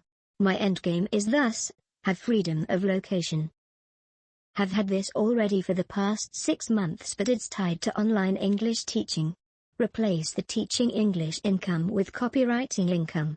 Move back to a lower cost of living city. Save up extra $10,000 to my target $20,000. Buy an online business for $20,000 with good history and client base. Grow that business. Increase my capital. Buy more businesses. Scale. Possibly, further down the line, start my own business from idea to launch, solving a specific need and using my business experience from before. Become financially free and choose exactly what I will do with my time on this planet with nothing tying me down. Start a family at some point during this process, as this is very important to me. Live life to the fullest and be a good role model for my kids. I need to make $1,000 a month initially to replace my teaching job. I can easily live off this amount in a cheap country in Asia/South America. Save $10,000 to hit my target of $20,000. I will then use the capital to buy an online business and repeat that process. The copywriting is a vehicle for saving up the capital. I am failing nobody but myself. Also, I am failing my future kids by not practicing what I preach if I don't take action on this. So I got my entrepreneurial start on Upwork a long time ago, and when I saw this thread I thought to myself, why not? I followed your instructions and shot out 30 proposals, because I'm a madman, yesterday.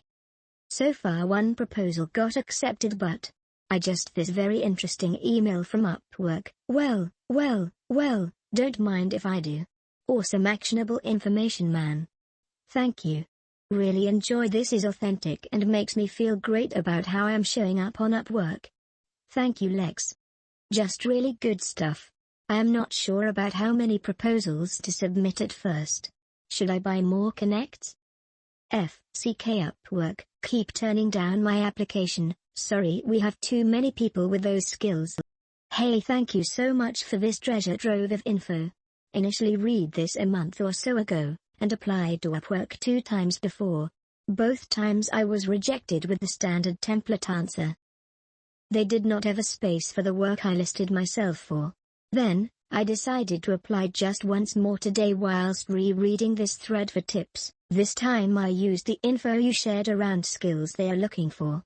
Specifically, I targeted the education and training type of skills. I am currently a teacher, so that fit. Then, I went to the courses suggested and registered for free. I raided my profile and made sure that every skill I listed and all my education zoned in on the educational aspect of the skill. And I was approved within minutes. So definitely your tip on finding the skills Upwork is looking for and seeing how your skills can fit into this category works like a charm. I'm super excited to be accepted after the 3rd try. Could not have done it without this thread. I wanted to spend today spiffying up my profile, but the site keeps going down. Tell me it's not just me? Thank you. I am completing Rob Percival's complete web development course. Excited for the prospects applying the steps you describe on here, learning a new skill set at 40, yeah. Increasing my value, hopefully fastlane in next few years on top of this. Hello guys and gals, I've been trying to get on Upwork for a while now, and I've been rejected 5 times. The first 2 times, I did everything as outlined in the outline. I was trying to get approved for Facebook performance, direct response marketer and conversion copywriter for digital marketing funnels. I did the overview as close as I could to the template, filled out my job history, etc. Then I found a few YouTube videos where guys would get approved instantly by using mobile app developer and iOS developer with nothing else but the title and 2 skills. The trick didn't work for me though. Then I found that Upwork releases their fastest growing skills index here. I figured that I should build my profile around number 3, landing pages, because I've built a few lead gen pages in the past on tools like ClickFunnels and lead pages. I researched the niche and found other marketers who are ranking for landing page design and funnels. I tried to model the best performing freelancers by build hours and overall dollar earned, and built my profile similarly to theirs, yet still got rejected.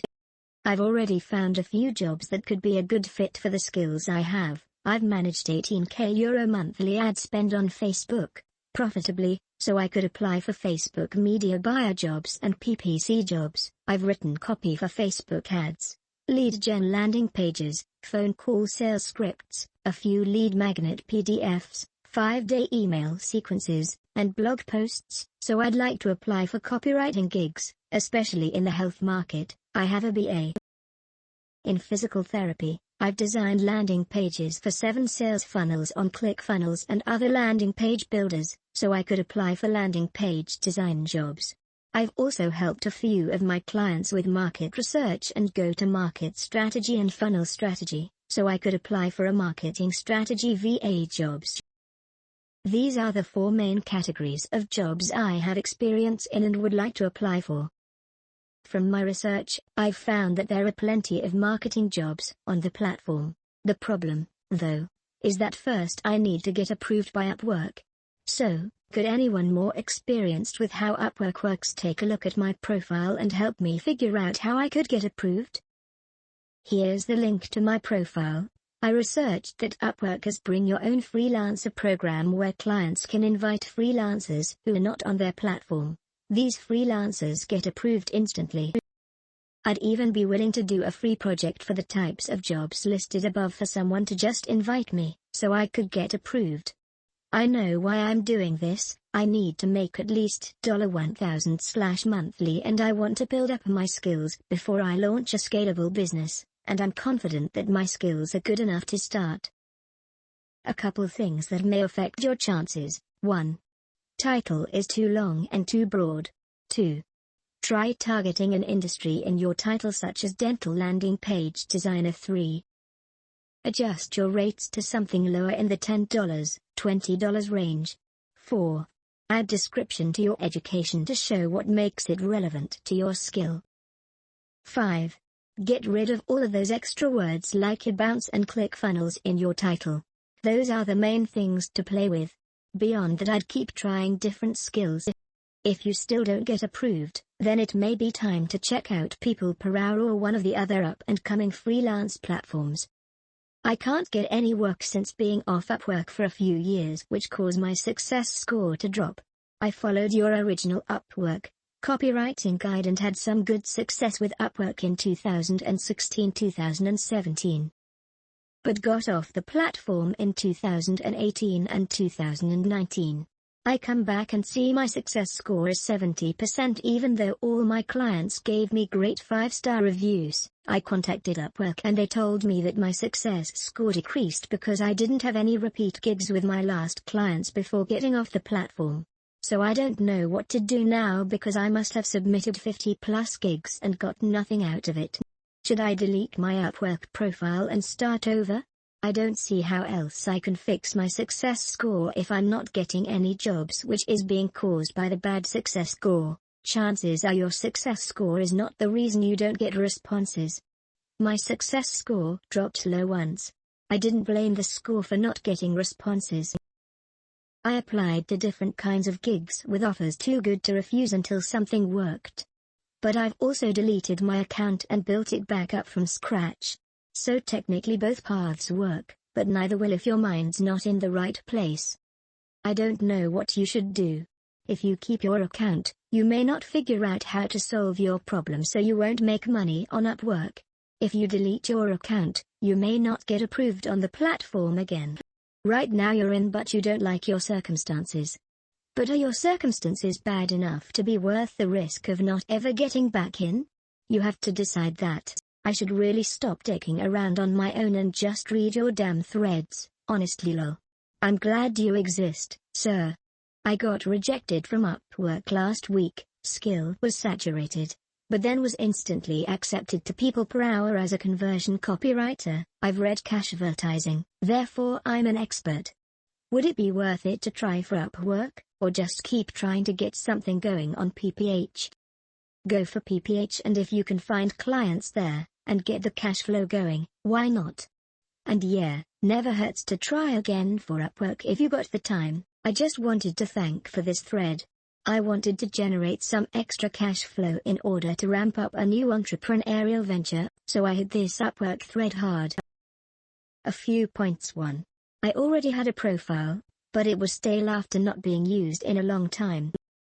With Lex's help, I was able to dust it off and rework the languages to make my profile much more appealing. 2. I already have a decade of expertise doing financial models, business plans, etc. So I tried to leverage that skill, specifically targeting people who need high-quality materials for banks, investors or other third parties. Customer who need this will understand that good materials mean the difference between success or not, so they are not trying to nickel and dime. 3. I started applying for jobs with you-focused proposals. Frankly, I think that this is where I had fallen down before. Earlier, I had tried to impress potential employers with credentials or my previous portfolio, whereas now I just drill down to what they want, what I can do for them, and then a couple of intelligent questions that assume the sale. As an example, I always ask who's the audience, as VCs want different things than a bank, or I ask what they want to get out of the process. 4. Sometimes in the proposal I chip in a little bit of my experience where it's relevant, but more like in my experience, you should do it this way. And it's usually well received. 5. The thing about this kind of work is that people don't know what they don't know. Once you open up for them the world of good financials, reporting and good planning as a way to run the business, keep lenders, investors happy, then they are open to a bigger engagement. Sometimes they ask for help in getting in front of investors. Either way, there is a much higher potential wallet than what's initiated on Upwork. 6. Results so far in January: paid $18 for a membership with a healthy budget for connects, sent out 10 proposals. Got interviews from 3 of those. Got invited to interview for 2 roles. This never happened before on Upwork. Was hired for a $200 job, but had to turn it down due to conflict of interest. I have an ownership stake in their main competitor. Was hired and am working now on a $2,000 job, with several milestone payments along the way. Was hired for a $1,300 job, which will recur every month. 7. While the $2,000 job is a longer burn of 1 to 2 months before completion, I definitely feel like I'm on the right track and that this can turn into a good income stream outside of the day job. Moreover, I can deliver these results without too much additional work per week. With the Lex approach, the good jobs feel more like a meeting of minds, as opposed to something that I had to grind out in competition with everyone from India. In short, thanks everyone on this thread, and here's to a good 2020. So far. Just created an account and applied for copywriting. Got accepted right away. Thanks. Get an update. I haven't spoken much here about it, but I also took one of courses. Mind you, I have no background in copy, freelance work, or any sort of writing beyond school. Taking the course and a few back and forth conversations with Lex, I set up my profile and have been hired for 4 projects. Literally accepted one invitation earlier today. Not making big bucks, a little over $200, but that's $200 more than what I started out with. I am talking about low quality, little to no research writing, mere words for decent rates. I am kinda excited about it. Any excuse to pull up to a local coffee shop, plug my laptop, and earn money is okay in my book. I think it's a nice start for some experience working with clients, and earning money online for the first time. Get to a point I will quit my part-time job, and be able to travel while earning money, enough to cover the trip and then some.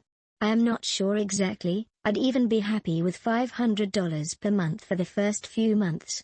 If I can get to $1,000 to $1,500 a month while still having a chunk of time to work on other things, I'd be very happy. Myself. Successfully approved on my first try. Submitting proposals that I know I can be successful on to get started. You're the man. Appreciate the guidance so far. Day 0, here we go. I'd like to be able to prove to myself that I'm capable of producing something valuable enough for someone to benefit from it. I want to eventually become, but it's also mostly a self-esteem thing. I don't think I'll end up being a copywriter forever. But it does seem like a ton of fun. I'm hoping to induce a lifelong positive feedback loop centered helping people. That starts with learning copywriting and ends with a. I'd like to be able to make $250 per week. But we'll start with $1. Why are you doing this? Describe your end game in specific detail. How much money do you need to earn to make this worth it? Who are you failing if you give up or don't succeed? Hey, thanks for the guide, Lex. I think my account is somehow automatically approved immediately without having to wait for any review. By the way, is it really approved? Is the title self-help copywriter a good combination with these tags? Looks like it is.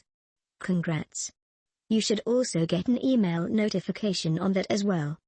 If you can write copy for those mediums and want to aim for those, then, yeah, alright. Some copywriters may choose to write exclusively for a few mediums only, though i.e. email copywriters focus on email offers. Thanks for the feedback. It's good in the sense that it targets a niche. Once you build out your profile, then you'll have a better idea of whether or not it draws invitations. But it's targeted enough to stand out from other people who apply to self-help gigs as a generalist. Hi Lex, I'm running into a strange proposal and interview processes where they seems to want me to do the sample work before I even sign an agreement with them. Concerned that I'm doing the work for them before I even get an official interview with them. Have you run into anything like this? Where they're taking hours of my time developing something for them without any agreements and I haven't even had a chance to talk to them about the gig. Tell them if they want a sample, then you want a deposit milestone funded and released. $100 up front and you'll send samples. If they're not willing to take a little risk, then why should they expect that from you? I never send custom samples without a deposit. It's a test project to see if you both like working together. If not, then you lose a few hours of time and they lose $100 bucks and you both go your separate ways. Do you need self-help copywriting? Are you a self-help professional, or a speaker, or an author, or a coach who needs help spreading your words and crafting words that move them to buy? If you've ever been frustrated by lack of sales, lack of clicks, or lack of subscribers, I'm the copywriter you've been looking for. A lot of copywriters are focused on the wrong things. They focus on all the creative aspects of copywriting and totally miss the bigger picture. They put in a lot of effort, but because of their faulty approach, the marketplace never responds. This is because the majority of copywriters are producing just copy. They focus on producing a copy that is going to win awards for creativity that does nothing more than boosting their egos and wasting their clients thousands of dollars. While this might seem valuable for a business, it actually isn't. No business wants a copy that just looks pretty but does nothing else. Hi there. I'm a self-help copywriter and I help clients to influence their potential customers to read their offers and respond by pulling out their wallets. I do that by finding the exact right magic words that appeal to emotion your customers and potential customers instead of reason. I help clients to craft copy that converts cold traffic to hot sales, reduce their cost per conversion on Facebook, form the words to get more clicks, sales, and profits. When you work with me, you'll get a fast response, clear communications, and under 48 hours turnaround on most projects. If any of that sounds like what you need, contact me. May the sales be with you, Max. Yeah, PS. Regardless of who you choose, take a screenshot of my profile picture, if you want to, in case you need me later. Your satisfaction is guaranteed. I'm happy to make revisions until it's right for you. FAQQ. Do you write sales pages ever? A. Yes. I've written long and short form sales pages, some of which generated $9,679 for my clients. Q. Do you build a sales funnel ever? A. Yes. I've built high-converting funnels using proven strategies that I've used repeatedly to create six-figure funnels for high-powered entrepreneurs. Your friendly self-help copywriter, Max Yep. Worked like a charm, client was happy. This thread is incredible, spent the whole day reading it without even noticing the time flying. I was going to do an intro thread for my first post, but I want to start this while it's fresh in my head.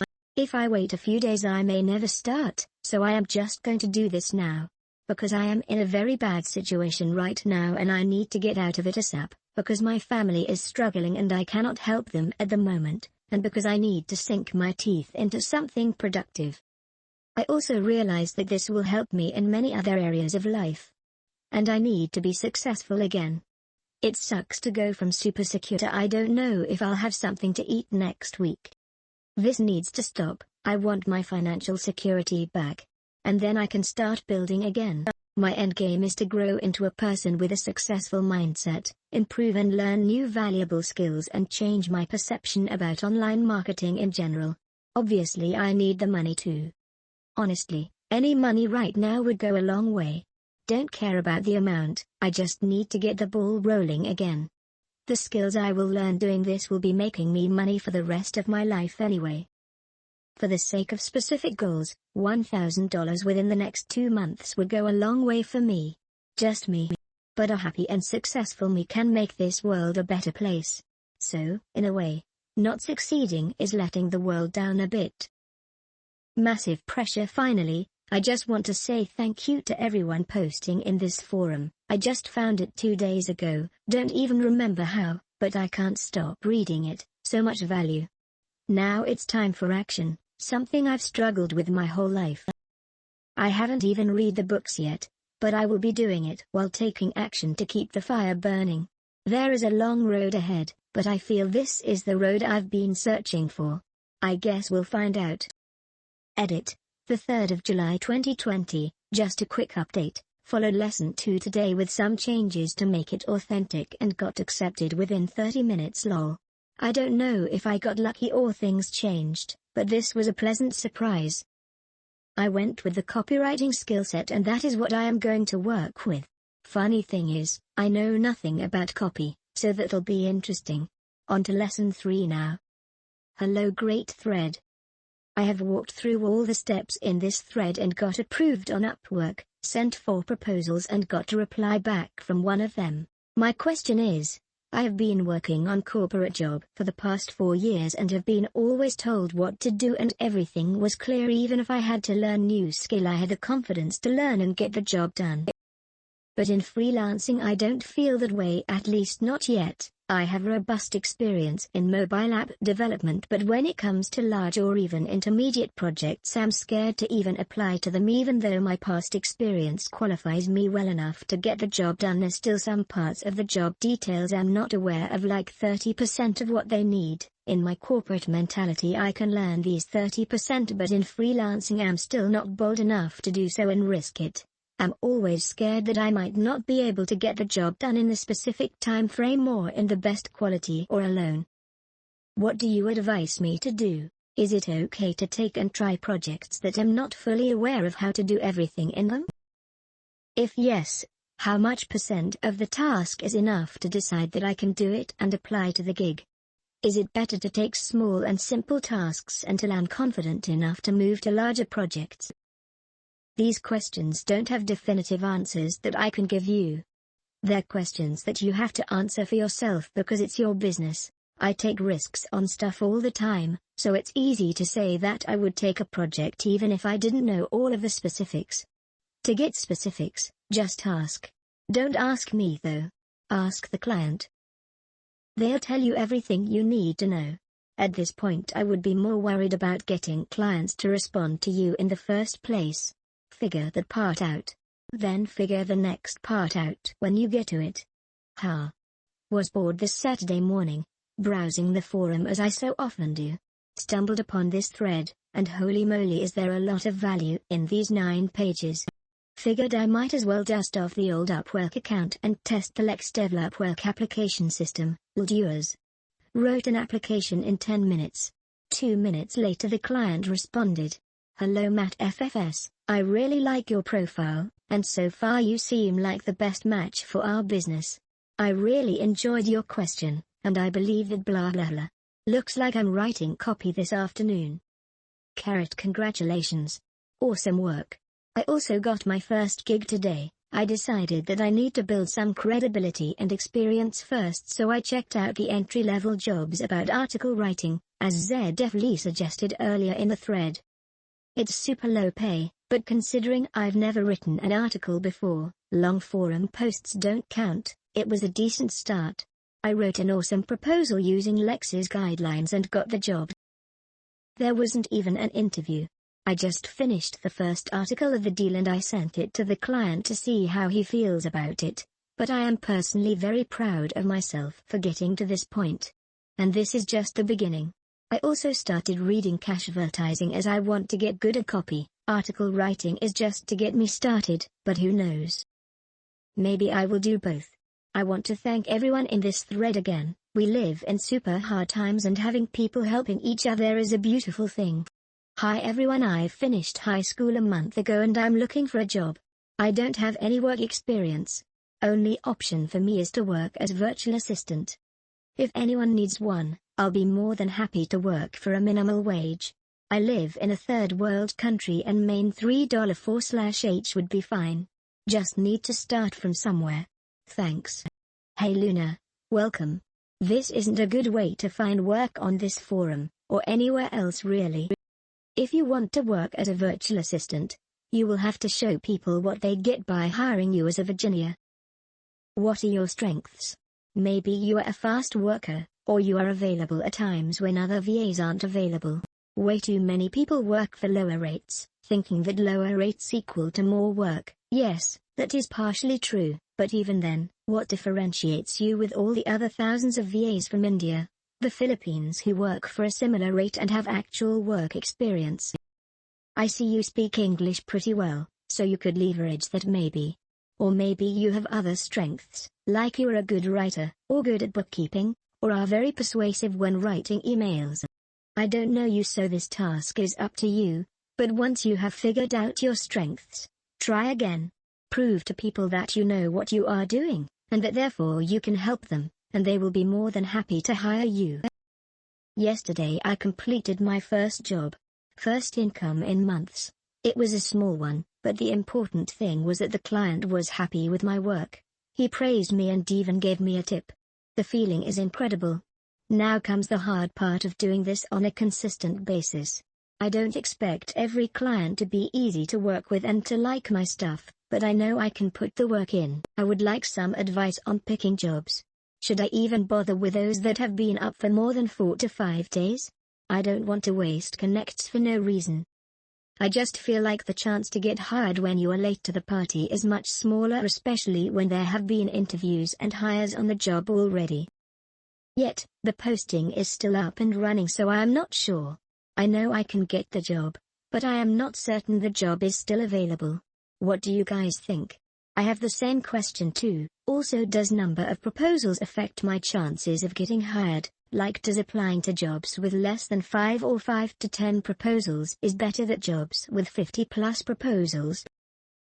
If other people have already been hired for the job, then I suggest to not bother with these job posts if you are scared of losing connects. On the other hand, if the job is a bit old, say, 2 weeks, and no one has been hired, you should consider applying. Why? Because it means the client hasn't found anyone in 2 weeks. They get an email when someone sends a proposal, so you'll stand out a lot more, since you are the only one who bothered to apply to their post in the past days. Naturally, your proposal still has to be good, but rest assured, your chance of getting your proposal read is way higher than if you applied among 50 other people. However, before sending a proposal to one of these job posts, check the client's history on Upwork. Are they new to the platform? Then they might have forgot, or maybe they were only running an experiment. Always check that they are committed to the platform. and that they already posted and completed at least a couple of other projects. Normally, yes. Less competition. But I have seen jobs, especially with the direct response copywriting keyword, get swamped by 50+ proposals, even when the job scope is extensive, has lots of requirements and is clearly not easy. Just know that there are some very desperate freelancers who will bid for anything under the sun regardless of scope or future performance. And yes, it's normal for the client to keep job posts up for 4 to 5 days, as they interview people. About 5 months ago I made this post. Here's a little update. C0VLE changed a couple things. Not much sense in quitting a remote job at the moment. The amount of time I've gained has allowed me to focus on freelancing and building a pile for my exit, still on my path. I made more than this today. And get close most days to beating this. If it wasn't for this guide, there is no way I would have thought of doing this. Tons of gratitude for putting this together, Lex. It's been quite hard recently to get work. The first 3 projects were easy, simple article writing and the clients were great. Then I bumped into not so great clients, who would disappear for days on end and make excuses, but it is what it is. I also started receiving weird invitations for projects that don't have much to do with copywriting, but I answered them anyway. I see it as a free ticket since it costs no connects. There is a chance I might start at one of them if can't find anything else interesting. Still, no true copywriting job landed yet. I'm going to start offering my services for free to prove my skills. In fact, I should have started doing this earlier.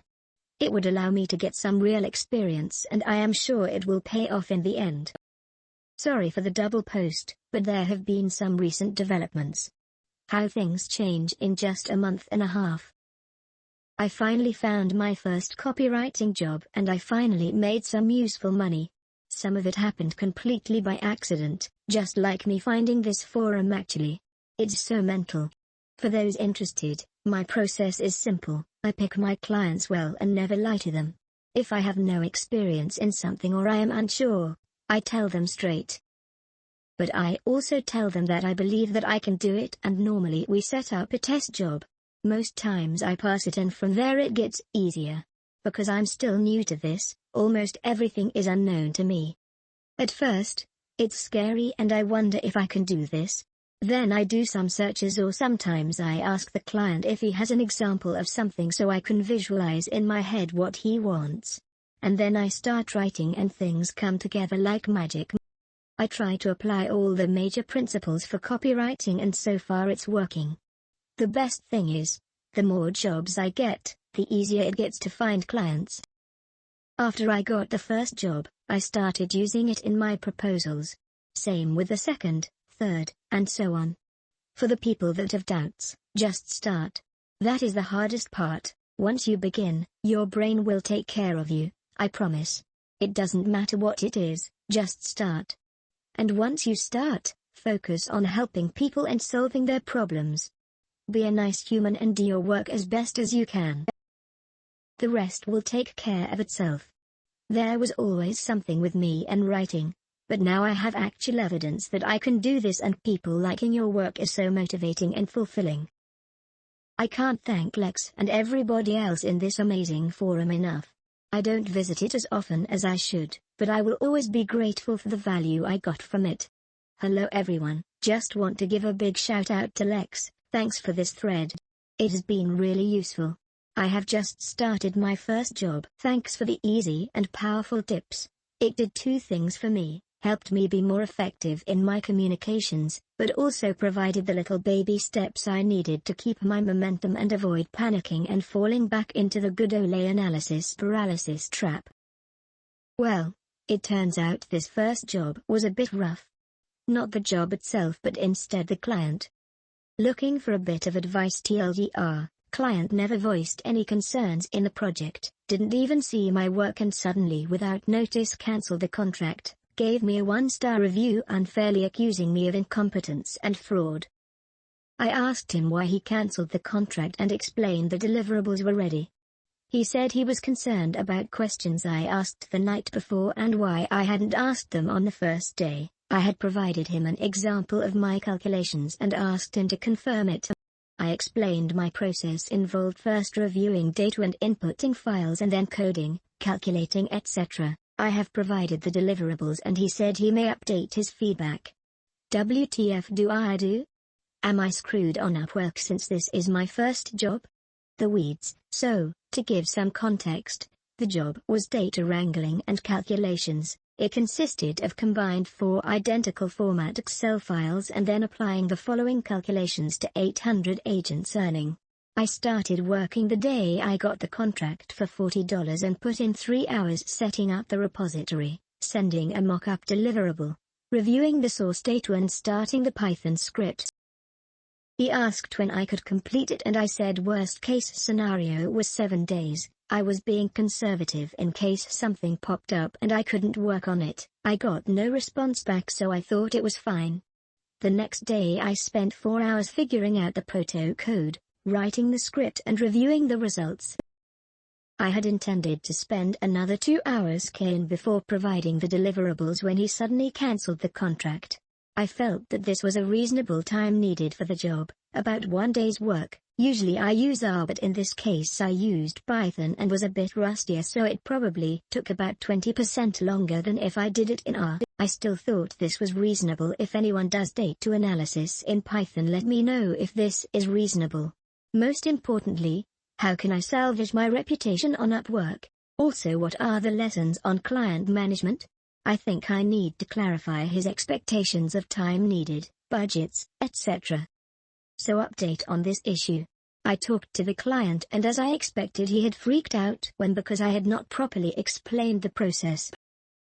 We were able to work it out. I handed him the deliverables and he gave me a 5-star rating. Well, this was my first lesson in freelancing, Oh, that happened to me a few times as well. I had a job where we misunderstood each other and I did a copy on something else. I apologized and then started to work on what the client wanted me to work on, but there wasn't much to be done in terms of writing copy there. So I just opened up a Google Doc and gave him any suggestions I could, small copy improvements, etc., and I well detailed everything. I didn't feel like I did much, and I started worrying, but he liked it, gave me 5 stars and a nice review. Moral of the story: get out of your head, be nice and do what you can to help the client. Happy New Year everyone. It's 2021, but the lessons here still apply. Today I'm a full-time copywriter thanks to Lex and this thread. A few months ago I didn't even know what copywriting is. I don't make a lot of money right now, but I make enough to save a few bucks at the end of the month. I was making nothing over the summer. But most importantly, I found a way to monetize something that I like and am decent at. Something I can focus on, improve and develop. Something that has the potential to go very far. Honestly, it feels awesome. My targets for this year are quite big, but so is my resolve to achieve them. Because of this thread, I also discovered there. And you all know how important that book is, especially when you read it for the first time. Now I have a roadmap, a destination, and a path on how to get there. And the journey is pretty fun. So yeah, Happy New Year and may 2021 bring us closer to what we desire. Shoot, I was going to post about how this still works in 2021, but someone beat me to the punchline. Thanks for the great thread, Lex. If you're having trouble getting clients, try making specific video applications. I use Loom for this, free version. They don't need to be long. Just be humble and add value. Unfortunately, I've been deleted permanently from Upwork. I'll apply this to Fiverr and see how it goes. If there's a specific guide like this for Fiverr in the forum, let me know. But I couldn't find any. Getting started. First homework assignment. 1. I am doing it to finally start living. To solve all this f***ing problems I have, bills and rent to pay, not being able to keep a damn job, barely having income, low self-confidence from it all, anxiety for the close future. I want to pay bills and rent with no worry, live in a good house, have spare money to spend on non-vital necessities. Free my mother from the need of working physical cleaning jobs. Say FCKU. To stupid jobs. Not looking for every possible way of saving money, asking for government help. 2. I want to be financially independent and free. Live on my own to start my journey, making money from anywhere, living how I want where I want, while still being able to provide for myself and my family. Being self-sufficient and confident in my ability, in me being a man of value. Create and actually live the awesome life I daydreamed about. Probably still living in Italy, having a nice apartment for myself, a nice car, useful and cool, get girls, lift, try out BJJ, exploring my interests, painting, writing code, tinkering with tech, reading. Having free time, do all this stuff, with a business that requires 3 to 4 hours work days, weekends off. 3. 1,000 a month is already a dream for the situation I am in now. 2,000 and I am jumping like a kid. More than that and I will embrace awesomeness for my mother, my family, myself. I have a question. I'm doing this on freelancer.com. I'm doing as you said, creating the whole persona around your role. So everything, even seemingly unrelated work experience, points back to your niche when choosing education on the platform. They have a pre-made list of universities for each country. I have a diploma in arts, which I want to put in as something relevant to my web design skills. Do you think it's worth to put a related university even if it isn't the one I went to? I'm talking putting in an arts degree at an university in their list even if I really have arts from. No, because that would be a lie. Plus nobody cares about your degree. Thanks man, I'm trying to refine the profile as much as possible. What do you think about Freelancer? Honestly, I don't think about Freelancer. They wouldn't even be a consideration for me if I were still freelancing. Some people claim to be doing alright there, but I don't know what alright means. If I were starting over, I wouldn't be on any of the platforms. Upwork is the most reputable freelance platform, but they're a shit company. At this point, it would be easier, faster, and way more profitable to source clients locally, or at least outside of the platforms by cold calling, emailing or building inbound funnels. All of these paths lead to building valuable self-reliance skills that freelancers who get their clients from platforms almost always lack. The problem with platforms is you have no control over anything. You give up a good chunk of your earnings, and if you ever get kicked out or the company goes under, then you're back to square one and you still don't know how to find clients on your own. Great feedback, thanks. I stumbled across some posts of freelancers who were making money exclusively from Upwork, then they get banned for no apparent reason and they lost their source of revenue. Too unreliable. I got banned but I didn't even start, so that didn't affect me so much. That is to be, though your reply made me realize that I should focus my energy on getting local clients. I was doing both Fox Web School and this guide. Better to concentrate on one. This is still useful for the mentality of approaching people. Also love the idea of having the skills to get clients. Better late than never. 1. I can feel it in myself that I was born to be an entrepreneur and to use this one life we're given to make a difference and make it worthwhile. 2. My end goal is pictured by me and my soon-to-be wife with children, living happily and comfortably in our own home where I have my own small business that is both flexible, lucrative and brings joy to others. I also have an incredible team to rely on when I need to step away or take vacations or focus on family. 3. $4,000 to $5,000 per month would be the goal, considering I'm in Boston with a high cost of living. 4. Myself, my family, my friends, those I've lost in life and those I can bring value to in life. Cheers.